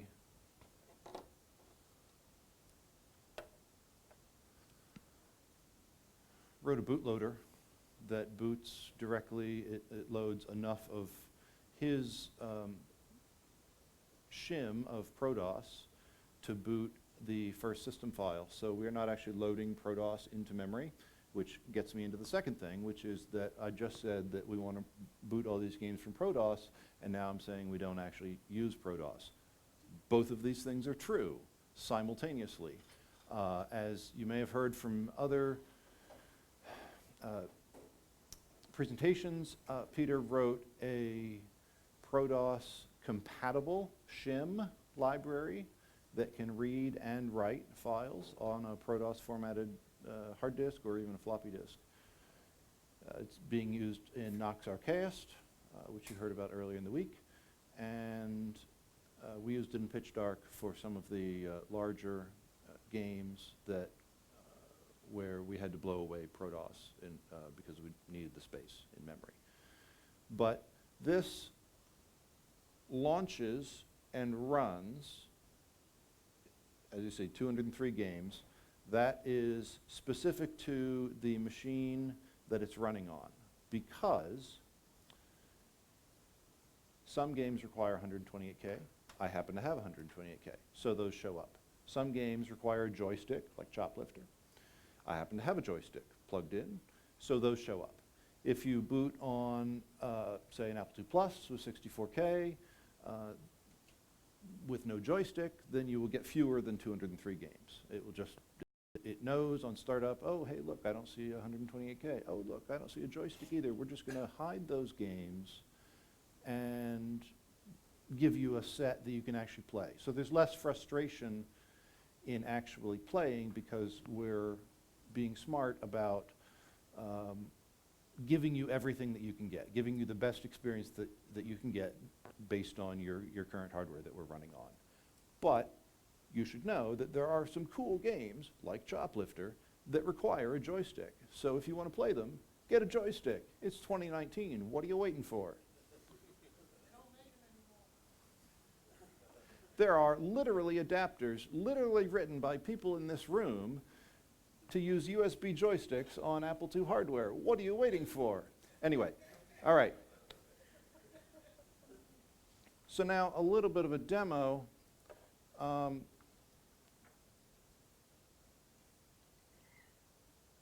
was not actually the demo I wanted to show you, but okay.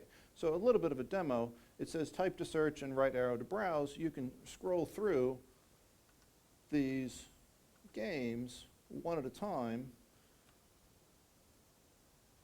And I'm just holding it down. That's pretty fast. But again, there are 203 games here, so it's going to take a while. So maybe you don't want to do that. Maybe you just want to type J and go to Joust, or type JH and go to Jungle Hunt, which brings up my next point,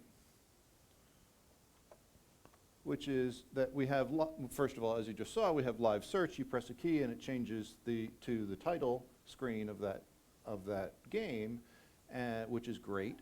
And second of all, we have smart search, which Peter Ferry was responsible for implementing in 6502 assembly, what is essentially the algorithm, the text ranking algorithm used by modern launchers like Quicksilver on the Mac, if you've ever used that. It's a program launcher, and you can basically, it's not limited to, oh, well, let's look for games that start with J and H. So like you can do more than just JU to get to Jungle Hunt. You can do JH, and it's like, oh, well, I don't have an exact match, but I do have a game where the first letter of the first word is J, and the second letter and the first letter of the second word is H. So we're going to rank that a little higher than if it was, just some random H somewhere else. Anyway, so there's a text ranking, and again, it's doing that on the fly. We don't even bother to pre-compute anything because we didn't need to, it turned out. I thought we would, but we don't. Turns out 1 megahertz is really fast. We keep the entire game list in memory. We parse it into a data structure that's only slightly more complicated than the singly linked list, and provides some callback functions, so you can easily iterate through it, and it'll run a callback for each of the games in the list. Okay, so little technical background, but basically what that gets you is you can type S, P, A, C, E, Q. Oh, no, I want to start over. S, P, C, backspace, backspace, backspace. X for Xevious. We just added that literally yesterday. Did I mention Peter was involved in this? Peter is the one who ported all of these games to ProDOS. As you might remember, games did not usually run ProDOS. They usually came on their own floppy disks that had their own loaders, they had their own copy protection. They probably didn't even use DOS 3.3, much less ProDOS. They were reading sectors directly from the disk or in some weird format. And we have, first of all, cracked all these games. Yay.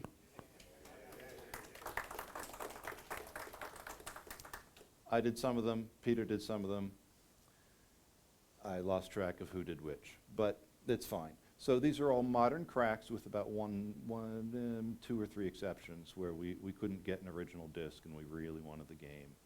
And we used a classic crack. And there are also a couple that were unprotected in the modern era. Because you have things like, again, I didn't want to do that, but okay. So you have things like Alien Downpour, which is from last year or the year before, and things like Blockchain by our own Kevin Mangan. Kevin, wow. Charles Mangan, I'm really tired, Charles, sorry. Okay. So basically, you can type WN, or and even just W, and press return, and in a couple of seconds, you're playing Wavy Navy. And that works for all the games. Pretty much that quickly. There you go. Of course, games didn't tend to have a quit function because they loaded off their own disk. The quit function was take the disk out and reboot the computer. But for games that don't otherwise, trash the upper 16K of memory, which is where this is living in memory, you can press Control Reset, and look, we're back at Wavy Navy. I can hit Delete, like it remembers all the state. I'm exactly back. So we implemented a quit function. It's Control Reset. It doesn't always work, but frankly, you can hit Open Apple Control Reset, and if this is your startup, it's gonna load pretty fast anyway. So who cares? Okay. Other things, there were a couple of games here like, oh, Batman, yeah, that's, Bolo, that's great. Batman, here, it says press tab to see screenshots. Why? The answer is because it's in double high res. So this is another function, bless you, this is another function that we have assets from each of these games. It's not just the title screen, these are some action screenshots from inside the game, and you can see them, you can play through them, and it will then eventually go back to the menu, or you can just hit escape and go back immediately. So that was our way of saying, well, the main UI is in single high res. A couple of games, even like Prince of Persia, which is in single high res, the only title screen is in double high res. So if you want to do Prince of Persia, P-O-P, there you go. It'll show you, if you tab through it, it'll show you there's the double high res title screen. And then we'll have some action screenshots and whatever else, that we had for that game. So if you see an unfamiliar game, because there are 203 of them, thank you, Peter, then you can actually sort of get a sense of what it might look like without leaving the launcher. So that's great. And we have, some nice graphical effects, and which are part of the launcher. I think I wrote that part. And there's about 800 screenshots total across the 200 games.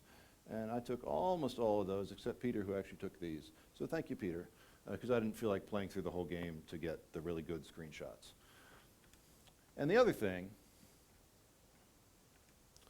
and this is what everyone is basically, this is how people have gotten into seeing this upstairs, is if you do nothing, or you hit escape, or you do nothing for 30 seconds, it will go into screensaver mode, which is called, in the arcade, it was called attract mode, right? If you have this, you have Space Invaders or Donkey Kong or whatever, and no one is playing it, then it's going to do something because it wants to track you in because it wants to give you quarters. So that concept of having an attract mode, I think is the actual term of art. Having an attract mode translated to the home computers, even though you're not sticking in quarters. You've already bought the game, whatever, or not. But like, you already have the game, and like, you're sticking it into your own computer. Okay, so, but it has other uses. It's useful. You don't have to maybe have a tutorial mode. You can just have people watch the demo. Oh, and notice we had the attract mode for Jungle Hunt, just as I was talking about it, and then it ended. And then it went back, and now it's doing something else. It's doing a slideshow of here's some double high res games that we have with custom effects and whatnot. And so you can just literally leave this running, and we have. If you've seen upstairs, we have for over 3 hours before it starts cycling around again. That's how many screenshots we have. That's how many self-running demos we've extracted from the games themselves and can now control to the point where we can intersperse them with our own code. We can say, okay, it's time to run Jungle Hunt, but just the demo part, and it's going to go straight to the demo. It's not going to show you, whatever, and it's not going to respond to key presses, or if it does, it'll take you back to the menu, our code. And so we extracted from, I think, 55, I forget the exact number, over 50 different games that had good attract modes. They're running, we basically set up memory so that they can have all of main memory, the lower 48K. And we stay in the language card in the upper 16K. And we put 6 bytes of re-entry code at the bottom of the stack. And then we patched each of the binaries so that when their demo cycle was done, or whenever you press a key or a joystick button or whatever it responds to, instead of actually playing the game at that point, it will call our routine at the bottom of the stack, which will then go reactivate the language card and re-enter into the launcher and decide what to do next. Because we have that level of control, we can do things like, oh, you're watching a self-running demo of Jungle Hunt, or I don't even remember any of the others, Bolo, and you're like, oh, I actually want to play this now. You can hit return during the self-running demo. It will return to our launcher and say, oh, you just pressed return during this demo. I can go do that. You obviously want to play it, so poof. And here's the self-running demo for Sammy Lightfoot, and instead of just watching it, I am going to hit return, and it loads, and suddenly you're playing Sammy Lightfoot. Please clap.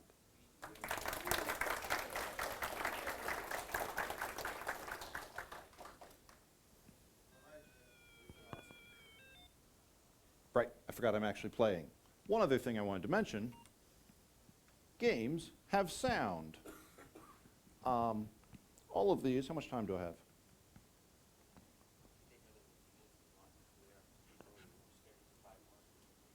All right. I'll wrap it up and then take questions. But games generally have sound. And I don't know if you noticed this because it was really noisy upstairs. The screensaver mode, including the self-running demos that are interspersed with the screenshots, don't make any sound. So we patched out all the sound. And the reason for this, and this was a design constraint from day one, is that I tested this on real hardware, this actual Apple II, in my home office / man cave, which is adjacent to our master bedroom, where my wife sleeps for the time being. And I wanted to run it overnight and see, what if it would crash or whatever under a couple of different circumstances, different hardware configurations. And so it was very important that the screensaver mode that it goes into does not make any sound at 4 a.m. or any other time while my wife is sleeping within earshot. So that was another thing that we did to the self-running demo. So you can just boot this up, and if you want to play, you can play. And if you don't want to play, within 30 seconds or so, it will go into screensaver mode, and you have the world's greatest 8-bit screensaver.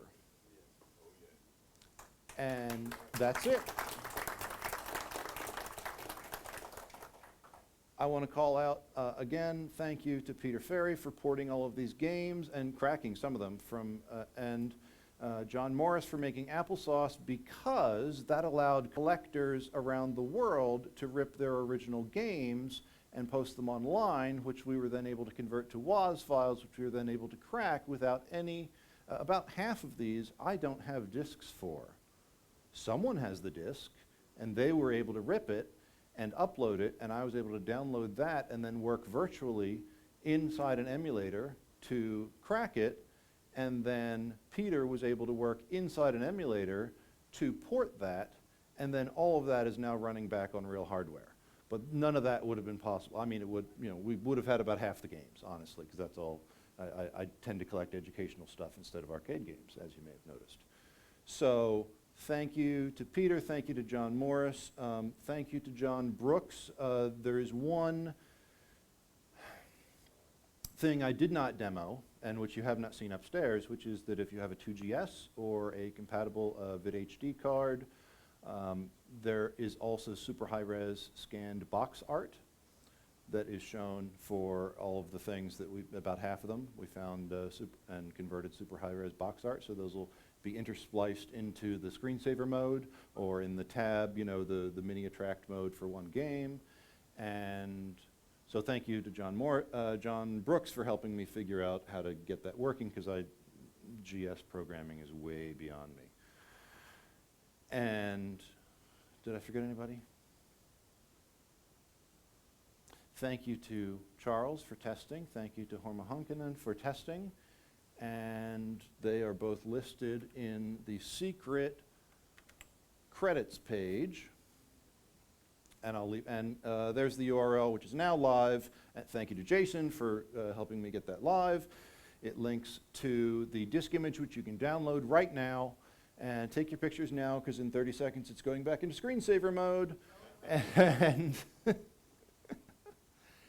and links to the GitHub repository where all of this code, all of the front-end code and screensaver code and effects, transitions code, and all of the original disk images with the ProDOS ports lives on GitHub.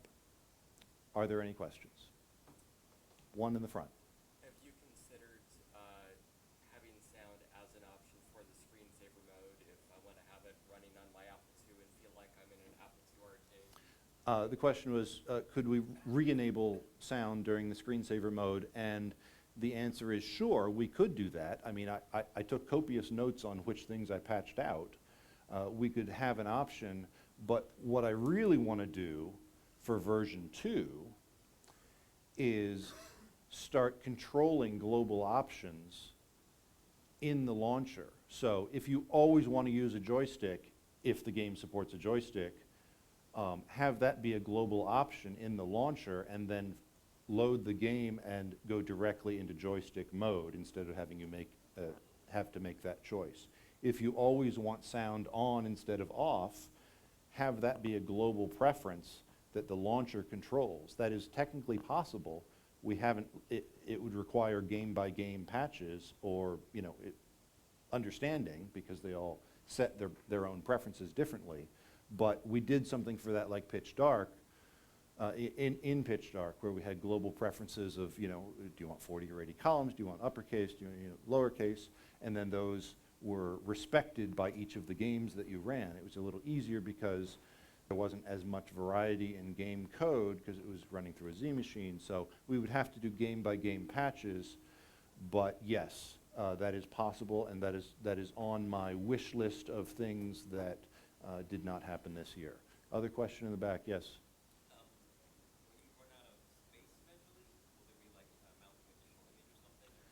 We will not run out of space. What will happen is that we will run out of memory, because as I mentioned, the upper 16K in the language card is full of both code and data. We're keeping the game list in memory so that the searching, the live search, is fast enough. But basically everything else is read from disk and parsed and whatever. And as with Pitch Dark, I use text files for all of the configuration files. So it's reading in text files, parsing them, looking through them, finding the next thing, you know, setting up the slideshow or the next attract module or whatever, and then throwing all that away because we don't have space to keep it. Which is fine. It runs fine. It's not a big deal to read that much during, you know, a screensaver mode, but we are rapidly running out of space for just the games and the programs. That doesn't really answer your question. The second answer to your question is that no, we're never going to get that far because we are only using like 10 megs, and that's for like 203 games, and we can go up to 32 on one image. And pretty soon we're going to hit 255 games, and after that I'm going to have to do some major refactoring of some data structures, and I'll let you figure out why. Well, yes, question. Something that like the old challenge with the cracked games back in the day was, oh great, I've got this game on a floppy. How do I control it? What are the keystrokes? Where's the dictionary or the database of controls that you can consult for these games? We have also, yeah, no, that's another thing on my wish list for version 2 is, you know, have a page, let's say, you know, when you select a game and then you hit tab, instead of just having screenshots and art and demos and things, have a text page that shows controls, that shows instructions that we control, like we read it from a text file and then just, you know, on the screen. Oh, by the way, I didn't even mention this, but this is a custom font that we made just for this project. These captions are in a font called Circuitous, and it's part of the project repository. And I'm using the not the exact code, but I'm using the technique that Rob taught us last year, taught me at least, last year, of how to do super fast high-res character generation. where you set things up and then you don't have any calculations to do inside the inner loop. So we didn't have to do any special crazy stuff to show the search UI down here. It's literally just loading the background screen and the title screen for Zaxxon or whatever, and then drawing on top of it. And it looks instantaneous because we have very fast drawing routines and keep the font data in memory. I've forgotten your question. Oh, about documenting the keystroke. Yes, that's a great idea. We should definitely get on that. And I have an idea of, I have an idea. Like we could all contribute. I mean, that's an easy thing. That would also be great because I don't really want to do that, like come up with the actual information, but I know where it would be integrated into this and how that would work. So yes, that's a great idea. Great minds think alike. Yes, one more from you. I was just thinking if you're running out of memory as far as adding games to the list, you could break it down by category: action games, flying games, synergistic games. You could categorize things if you're worried about running out of memory with your long list. Oh no, I'm not actually too worried. That was mostly a joke answer because okay. Peter hasn't even started doing his thing yet to this code. When I say we're running out, you're not out of bytes until Peter says you're out of bytes.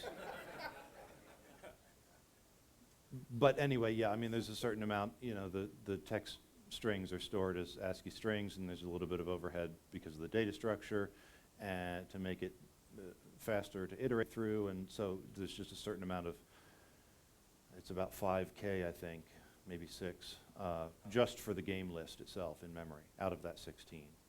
And then a little more for ProRWTS2, and a little more for the font data, and suddenly we have very little memory for the code. But frankly, none of that would have been possible if we were using actual ProDOS, because we are in where actual ProDOS lives, in the language card. So we would have to bump up the memory requirements and put our code in AuxMem, and we didn't want to do that. So we wanted the design goal, which we met, is that any Apple II with 64K can run Total Replay. That goes to another point. Some of these games are not compatible with, say, the 64K Apple II Plus. Is there detection of what? Why not? The high games that can't run on a certain model. You mean because it requires 128K? Or it requires double high res. Yes, we filter those out on startup. They're on the image, but at startup, at runtime, it's checking your machine, checking if you have 128K, you could do double high res, even checking if you have a joystick with code that I got from the Prince of Persia source code archive. And if we decide that and then our master games list has metadata for, well, this game requires 128K, so hide it if you don't have it. And this game requires a joystick, so hide it if you don't have a joystick. So yeah, so for instance, I can do a live demo of that because I can just unplug the joystick here and then turn it back on.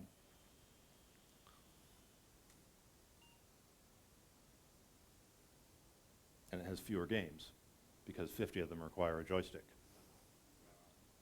And they'll also be hidden from the screensaver mode. They just don't exist. They're all gone. So we give you the best experience that you can get. Everything that you see, if you see a game on the screen in any mode, hit return and you can play it on this machine that you're on, period. Works on all emulators. We tested it in Virtual 2, tested it in Micromate, tested it in Open Emulator. I have not tested it in AppleWin, but I believe Peter has, and works fine. Basically, it's all of his code for doing the reading and writing is emulator friendly, and other than that, it's all ProDOS, or close enough to ProDOS that, it's just like they can already do, like we're not doing fancy, I want to say we're not doing anything fancy, but we are. But all the fancy things that we're doing are compatible with all the platforms that we know about. One more. Is there any place to quest games? I mean, I know eventually this Usenet. Would you believe Usenet? Oh, you can also ask us here since you're here in the same room. But also Usenet. Peter has a ProDOS ports request thread where people can post requests, and he has a ProDOS ports announce thread where he announces things that are done, and as they get done, I literally, like, he doesn't send me a special copy of the game. He ports it to ProDOS, creates a .dsk disk image, uploads that to Asimov. I download it from Asimov and put it into the repository and then take screenshots and whatnot. But like, if you go to the repository on GitHub, you'll see in the /res/dsk directory, you will see all of the files from Asimov. We actually build the hard drive image. I have a make file. During the build process, the make file runs some scripts and pulls the files off of those DSK images. These are the games that you could get off of Asimov directly. I got them off of Asimov directly from the collection that Peter has made, and then we assemble them into this crazy Frankenstein of a pack. Anyway, all right, I'm out of time. Thank you so much.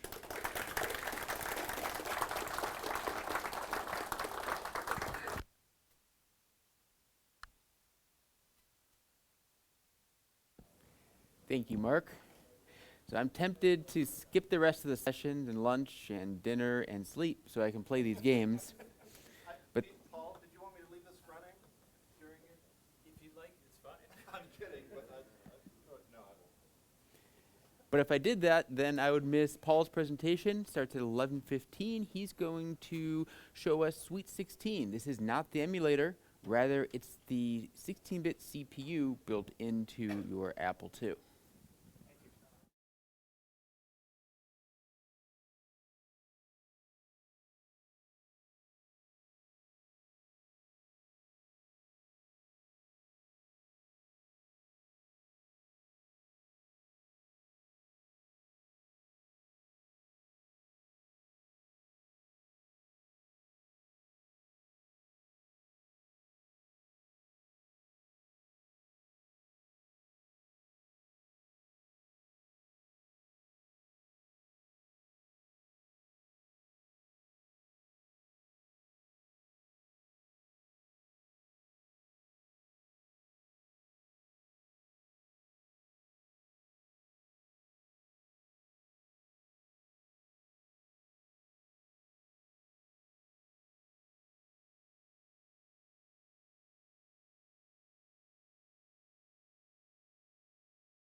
All right, I'm now on.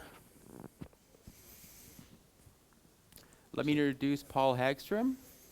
As I mentioned a few moments ago, he's going to talk about Sweet 16, the programming language, not the emulator. All right. Yes. Well. Yes. Okay. So, greetings. So this is. I signed up for the assembly language lightning talks. I thought, Sweet 16, this would be a good thing to talk about for 5 minutes. So this is a little bit unstructured, but I want to kind of tell you about what Sweet 16 is.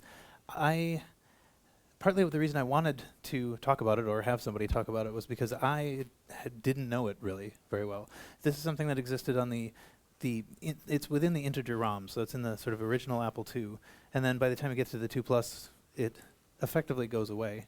It's possible to load it in and stuff, but so I really didn't have very much experience with it. So I kind of wanted to see what it was, see how it worked, and I'm going to tell you that now. So May 1977 byte, Steve Wozniak wrote a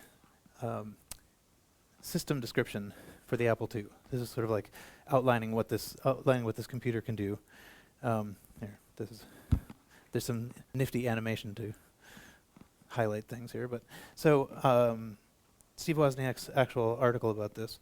I don't know if people have read this. It's kind of neat, actually, just to take a look at what was actually in there. But so there's a picture of the colors, and he's sort of walking through all the different things, and so just basically how the system works.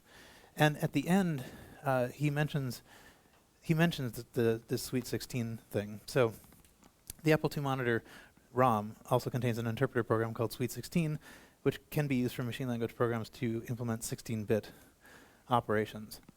So because of course we have 8-bit machines, and the idea was essentially that it turned out to be super useful to be able to manipulate 16-bit things for compilers and in his case for making BASIC. And so he basically just created it's essentially a little library of 16-bit routines, but it's implemented as its own little special processor. So this is the story of Sweet 16. So when writing Apple BASIC, I ran into the problem of manipulating 16-bit pointer data and its arithmetic in an 8-bit machine. So you basically always had to be doing things that would, be operating with addresses that were 2 bytes long and stuff like that. And it was happening often enough that he thought, I'll offload all of this onto a processor that's basically specialized for this. So it's particularly good at doing things like memory moving. It's kind of designed for that. And so it runs, he says, approximately 10 times slower than the equivalent 6502 code, but is much more compact if what you're trying to do is 16-bit manipulation. Okay, so this is by now we've lost track of what this is, but this is the last page of the system description in the May 1977 byte. And then in the November 77 byte, there's a much more sort of elaborate description of what this is. This is sort of the canonical reference of this. Where is it? Here. Sweet 16, the 6502 Dream Machine. So this is Wozniak's article about this. Okay, so here is that article. He sort of introduces it in pretty much the same way that he ended that other article, saying that writing Apple BASIC required a lot of 16-bit manipulation. And so things like compilers, editors, and assemblers are the kinds of things that need to do this regularly enough that it becomes kind of worth it. So he said what he really needed was like a 6502 and an RCA 1800 stapled together, and so his solution was to implement a non-existent 16-bit metaprocessor in software, which he calls Sweet 16. It's essentially like he created his own alternative microprocessor implemented in the ROM. Okay. So this is a little example of Sweet 16 code. So what's happened here? It's embedded. Well, okay. So it's embedded in a larger routine. I think this is probably part of the monitor memory move routine. I didn't actually go look that up. But so what happens is you have 6502 code. So you can kind of read this if you're used to reading that. So you have, you're loading the accumulator with something, seeing if it's an M. If it's not, then go over here and see if it's an E and whatever other things you want to check. If it is an M, that sounds like move, so that's probably what this is. It does this JSR SW16, which has a particular location in ROM. Here it's being assembled at 800, but in ROM it's at a particular location. And that basically turns it into Sweet 16 mode, and then the opcodes that follow are Sweet 16 opcodes. So it's just continuous right in memory, but it just switches into Sweet 16 mode, and now we're looking at opcodes basically for a different processor. So we're loading something, we're storing something, we're comparing it to something, and we're branching if it's not 0, or if they're not equal, and then we're returning out of Sweet 16 mode into 6502 mode, and then we continue on. So that's sort of what it looks like, and I thought that was kind of interesting because it's a little bit like just we have this embedded code from a different processor. In fact, actually, it reminded me a little bit of what probably happens when you're programming for the Z80. I'll get to that. I don't know much about that either. I learned a lot preparing this for you. I don't know if you'll learn it nearly as much as I did, but okay. Anyway, so that's basically what it looks like. You drop into Sweet 16 mode, do your Sweet 16 stuff, and then come back out, all basically in the continuous RAM area. Okay, and then, so this is later on in that article. He basically goes through, well, I guess this is what I'm doing. These are the opcodes that we have. So it's reduced instructions. It's really basically just for the kinds of stuff you need to do. One thing that's kind of interesting, okay, so one feature of this is it has 16 registers, rather than just X and Y, right? We have lots of registers. We have, for each of those registers, there's a set of things you can do. You can load, you can store, that kind of stuff. And so the way that this is actually organized is essentially one nibble is the instruction, and the second nibble is the register. So if you want to set register 0, the opcode is 10. If you want to set register 2, the opcode is 12. Right? So the N that's sitting here in 1, 2, 3, 4, 5 to F, that's these are all register-based commands, and there's a sort of parallel operation for each register. So we can load, we can stave. Set is like load immediate, basically. Load and store are, I think those are, actually I don't know what the difference is. Load indirect is looking at an address and then, like the register holds the address that you're loading from, right? And load double indirect, at first I thought, well, that sounds magical. Is it going to a place that points to a place that we want? But actually it's loading a double byte at an indirect address. So it's load double indirect. That's much less magical. But anyway, it's more useful because it's 16 bits at a time. Okay. Mainly the math you can do is adding and subtracting. You can compare, and then there's a bunch of flags, so for branching purposes. All these things that start with 0 are the non-register commands, right? So anything that starts with anything but a 0, the second digit's going to be the register. Anything that starts with a 0 is a non-register command. You can return, break, branch if carry, no carry, plus, minus. And it has a special branch for looking for -1 as well. So that's kind of, okay.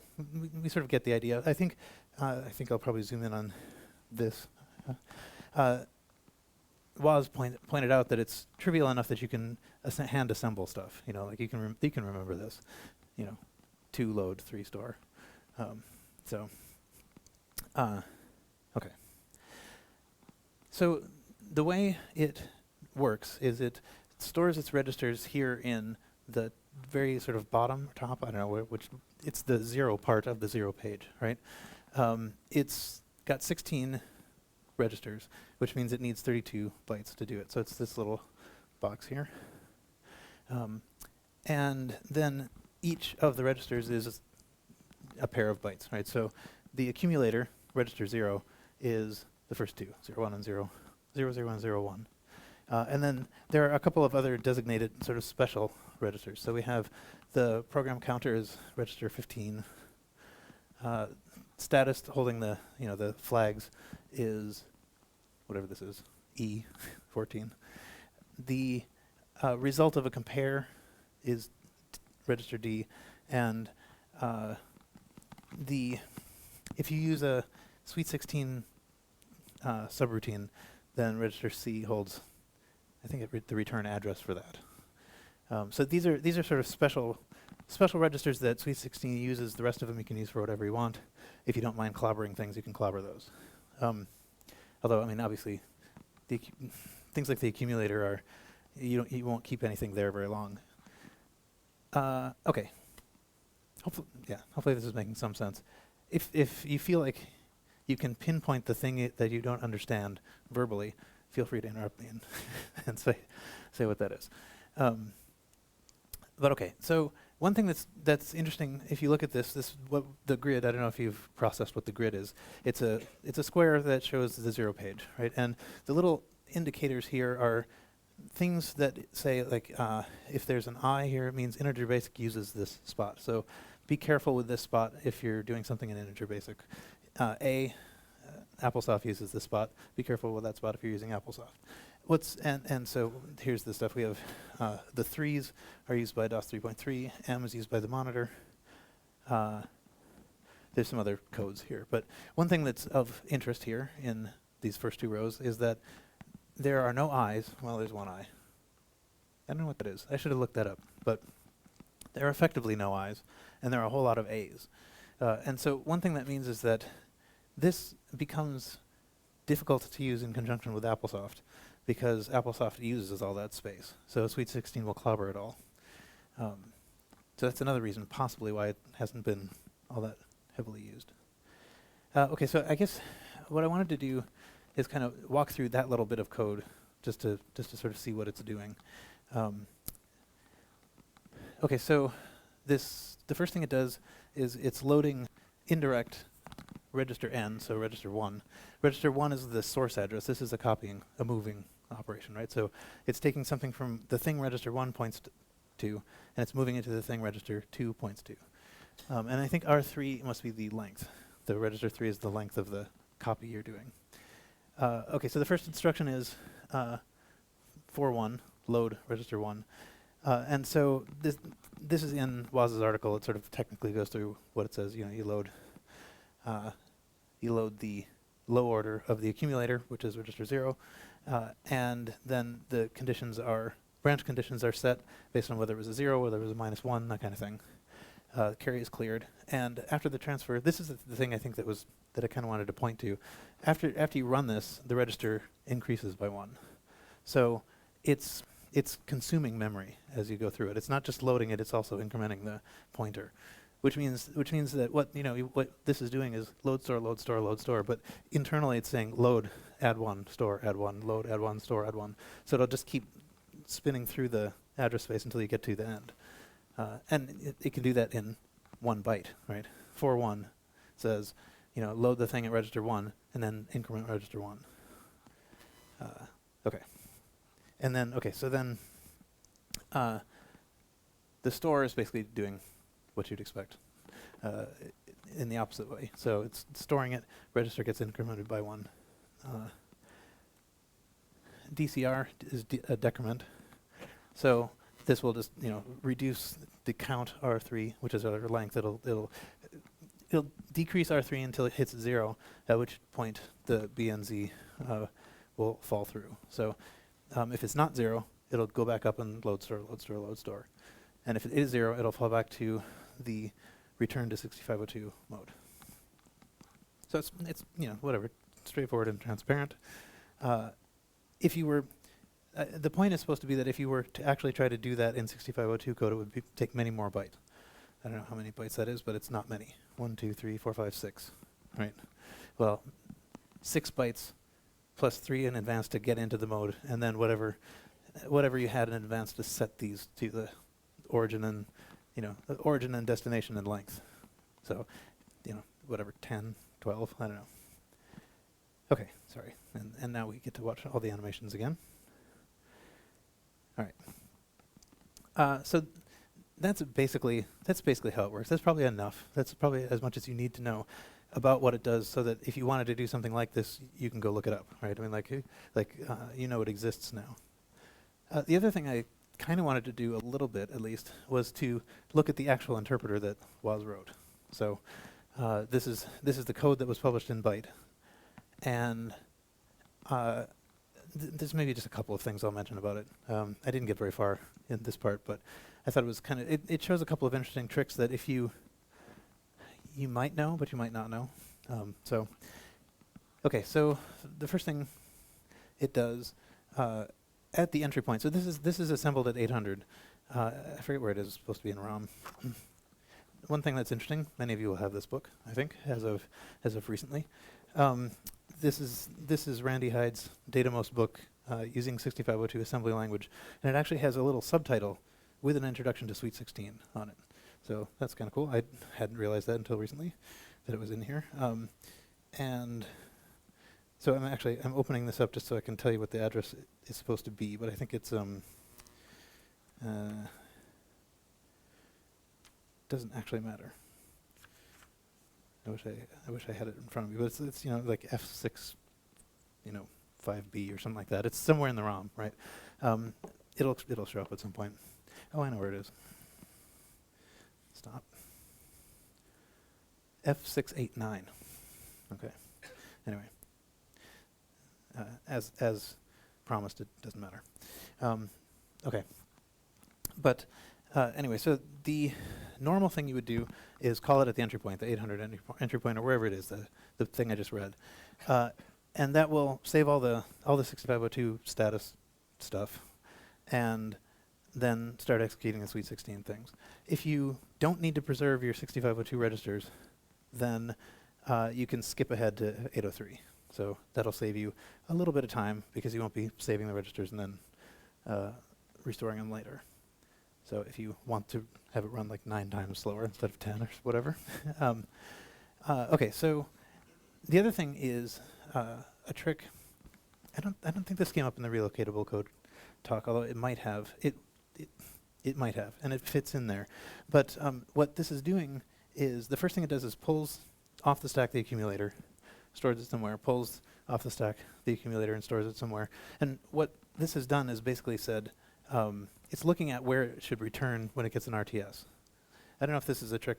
Maybe this is a trick everybody learns immediately.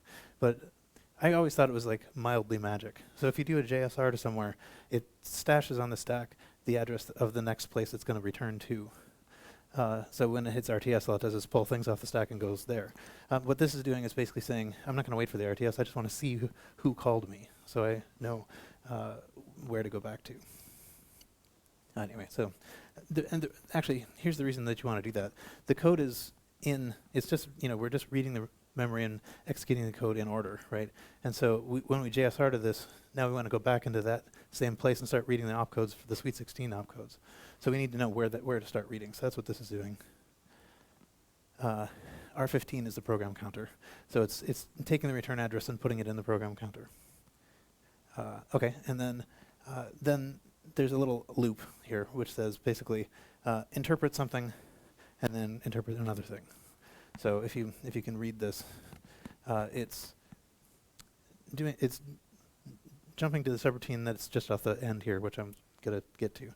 But so it's going to call 80F, and then when it's done with that, it's going to go call 80F again until, heat death of the universe. Okay. And this is the thing that it's calling. Now, what did I want to say here?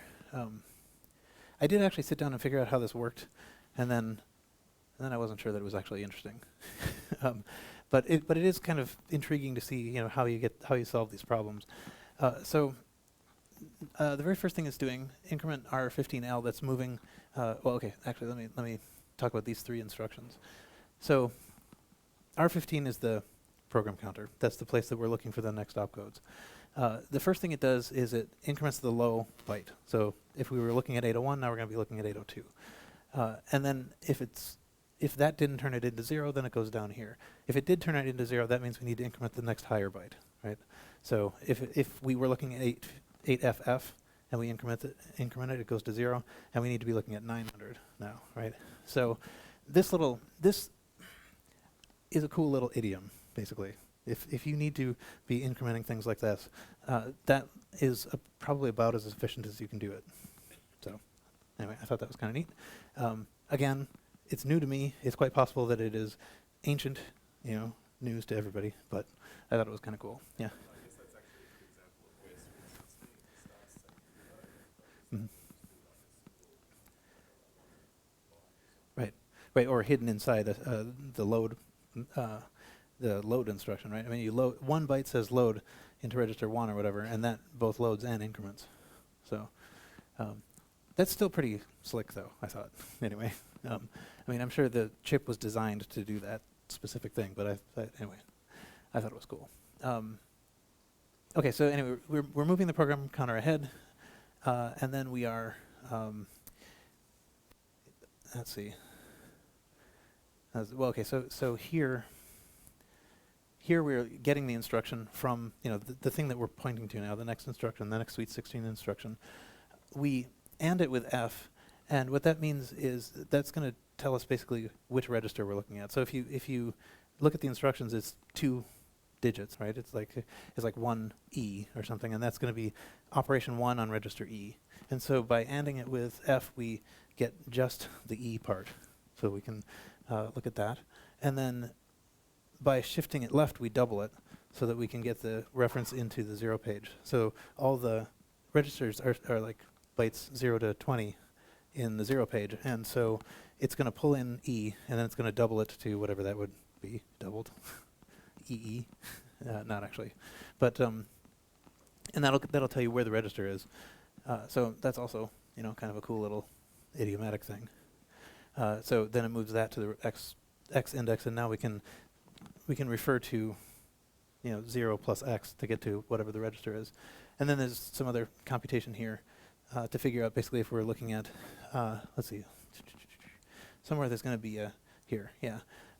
Branch of equal to 0 means basically we're looking at something that is doing something other than manipulating registers. It's returning, or it's doing some other thing, breaking, checking something. So if it's doing something non-register related, it goes away wherever that is. Otherwise, it does some more sort of computation to figure out how to deal with the register stuff. So, oh yeah, I think what it's doing here is there's a jump table. Let's see. Well, it's hiding here, and maybe I'll be able to pull it up later. But basically, there's a sort of lookup table that says, okay, well, if this is the address, then you're going to jump to here. Overall, this whole thing, I believe, is 400 bytes, something like that. It's quite compact. So as long as you're saving more than 400 bytes by putting this in, then it's kind of worth it. Okay. Yeah, this wasn't a 5-minute talk, now that I think about it. But anyway, okay. So I thought this was kind of interesting. I've just, I guess I lost the box, but I'm just pulling this part of the page up. This is just sort of a little comment, a little programming comment from Woz in the middle of this. He's sort of talking about this this trick of, well, okay, so the goal is basically you've pulled in 2 bytes, an address, right, and you want to jump to that address. So one thing you could do is load the higher order byte, store it someplace, load the lower order byte, store it in one closer, and then jump indirect to that place. Can you do that? I think I actually don't remember if there's a opcode for that.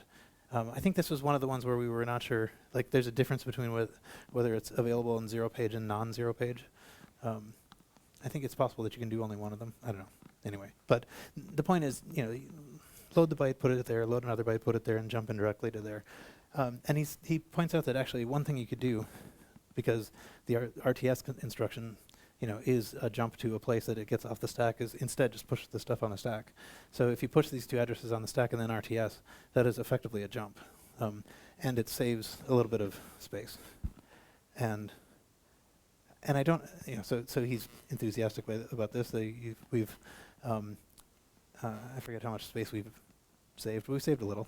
And I don't entirely understand the comment here, but he says, this ironic situation is an example of what is commonly referred to as cleverness. So he's almost acknowledging that he's clever.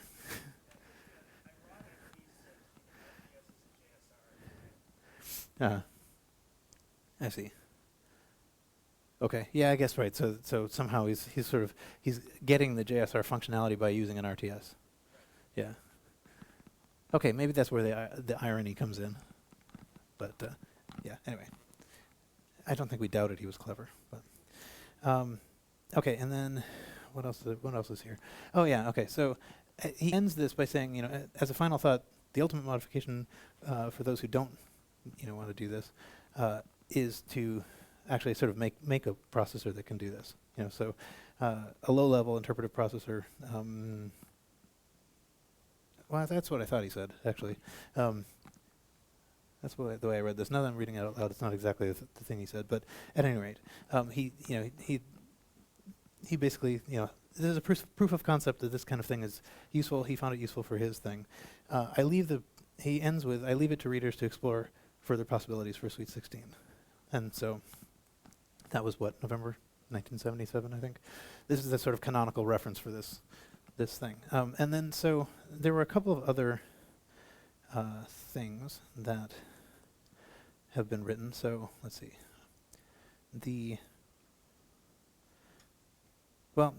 Maybe I'll start. So what I'm doing, I'm looking at a PDF of this thing, of Randy Hyde's book, where he kind of goes through much of the same stuff. You can read it. It's many of the same words that are in Waz's article. Here's an example of some actual Sweet 16. Basically, okay, so here's one point I'm going to make, I guess. It seems like moving memory around is the only thing anyone has ever used Sweet 16 to do. So all the examples are of this sort.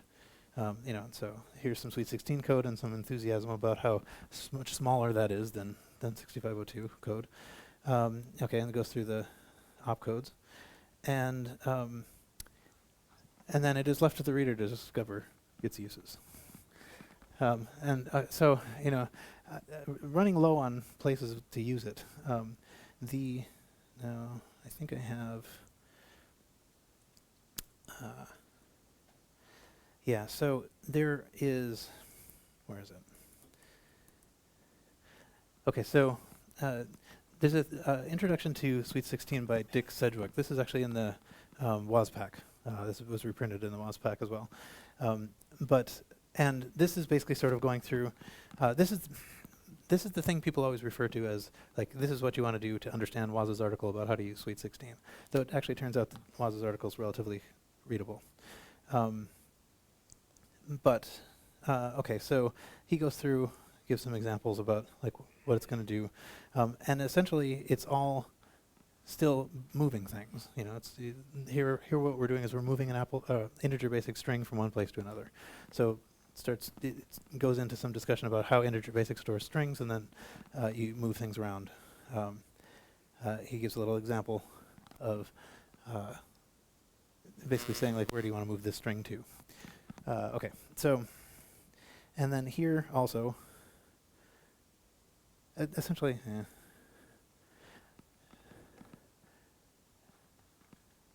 actually, this is kind of an interesting point that he makes, that it's a simple enough kind of like processing system that you could conceivably teach somebody assembly language more easily with this limited thing. But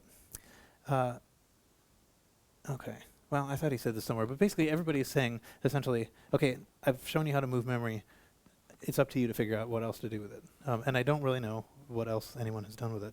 The one place that it has been used is in the programmer's aid number 1 chip.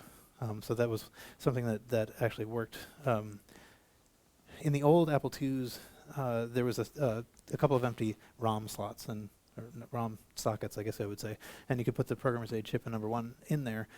I guess there were supposed to be others, but at any rate, number 1 was as far as it went, because then the AppleSoft then filled up all the ROM spots after that. But so the basic renumbering routine does actually use Sweet 16. So there's a little bit of Sweet 16 code in Apple's programmer's aid number 1. That's this thing. Again, this is something that almost nobody has, right? Because it went away with the original Apple II. So you can load it into your RAM card. But okay, so let me actually do mention this. it is possible to do Sweet 16 in CA65. So CA65 is competent to actually assemble this. So you can drop into, I don't know if it's visible here, but I've got 6502, and then I call the Sweet 16 interpreter, and then set the assembler to Sweet 16 mode, and then write some Sweet 16 stuff, and then set it back to 6502, and then return. So it's possible to do, to actually run. Let's see. Dare I do this? Okay. It might work. It did work once. If I say build, and I say run, and I say, I know I put it in a, okay, so that's pleasing. Essentially, the problem that I have here is that it is, well, first of all, one problem is it's the wrong computer. Okay. Actually, no, that's all right. This will do. It freaked out because it didn't actually have the right ROM in place. So if I, okay, so where am I now? All right, let me start over. Okay, so this is a 2E. Obviously, it is obvious to me, but it's probably obvious to all of you that it does not have integer basic in it. But the system master does allow for integer basic, right? So if you boot the system master, it loads in integer basic so that we could swap into it. And once we do that, then Sweet 16 is available in that space. So that thing that got compiled is here, Sweet 16 v3. And so I think if I do something like, okay, let me see if I can do this blind. Hcolor equals 5 hplot 0 0 2 279191 return. Okay, cool. So what I just drew an orange line on the second high-res page. The reason I did that is because what this is doing is moving the second high-res page to the first high-res page. So it's starting at 4,000, ending at 6,000, headed for 2,000. And okay, so now I've drawn that line. I'm now typing HDR. Okay, so now here's our blank page, int, and now burn. Nice. What was it called? Sweet 16 v3, I think. This should, if I am correct, move page 2 to page 1, and we should see the orange line appear. So the moving works, and modern tools work. So I got that working 6 minutes before I got up here. So, but actually, speaking of that time, I think I have actually run over a little bit. So that's enough. Now you know what Sweet 16 is enough that you can decide if you can think of something better to do than move memory around. And with whatever time, maybe I can have a question if there is a question, or maybe I've just stunned everybody into hunger because lunch is next. Okay, everybody's mad at you now. Yes. Yeah. Yeah. Yeah.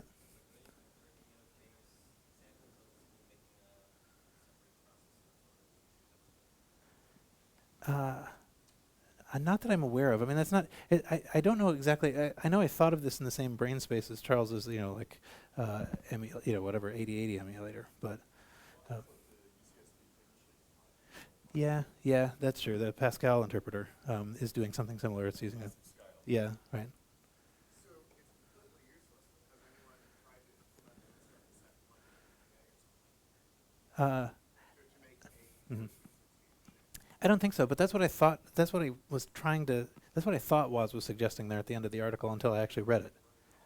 Yeah. But and there are some efforts out to like port this to so this page that I was reading from is about porting Sweet 16 to things like the Atari or like any other 6502 machine. But no, I don't know of anyone that has made a Sweet 16 coprocessor. But it doesn't do very much, right? I mean, it adds and subtracts and moves things, and yeah, right. Yeah. Okay. Thanks.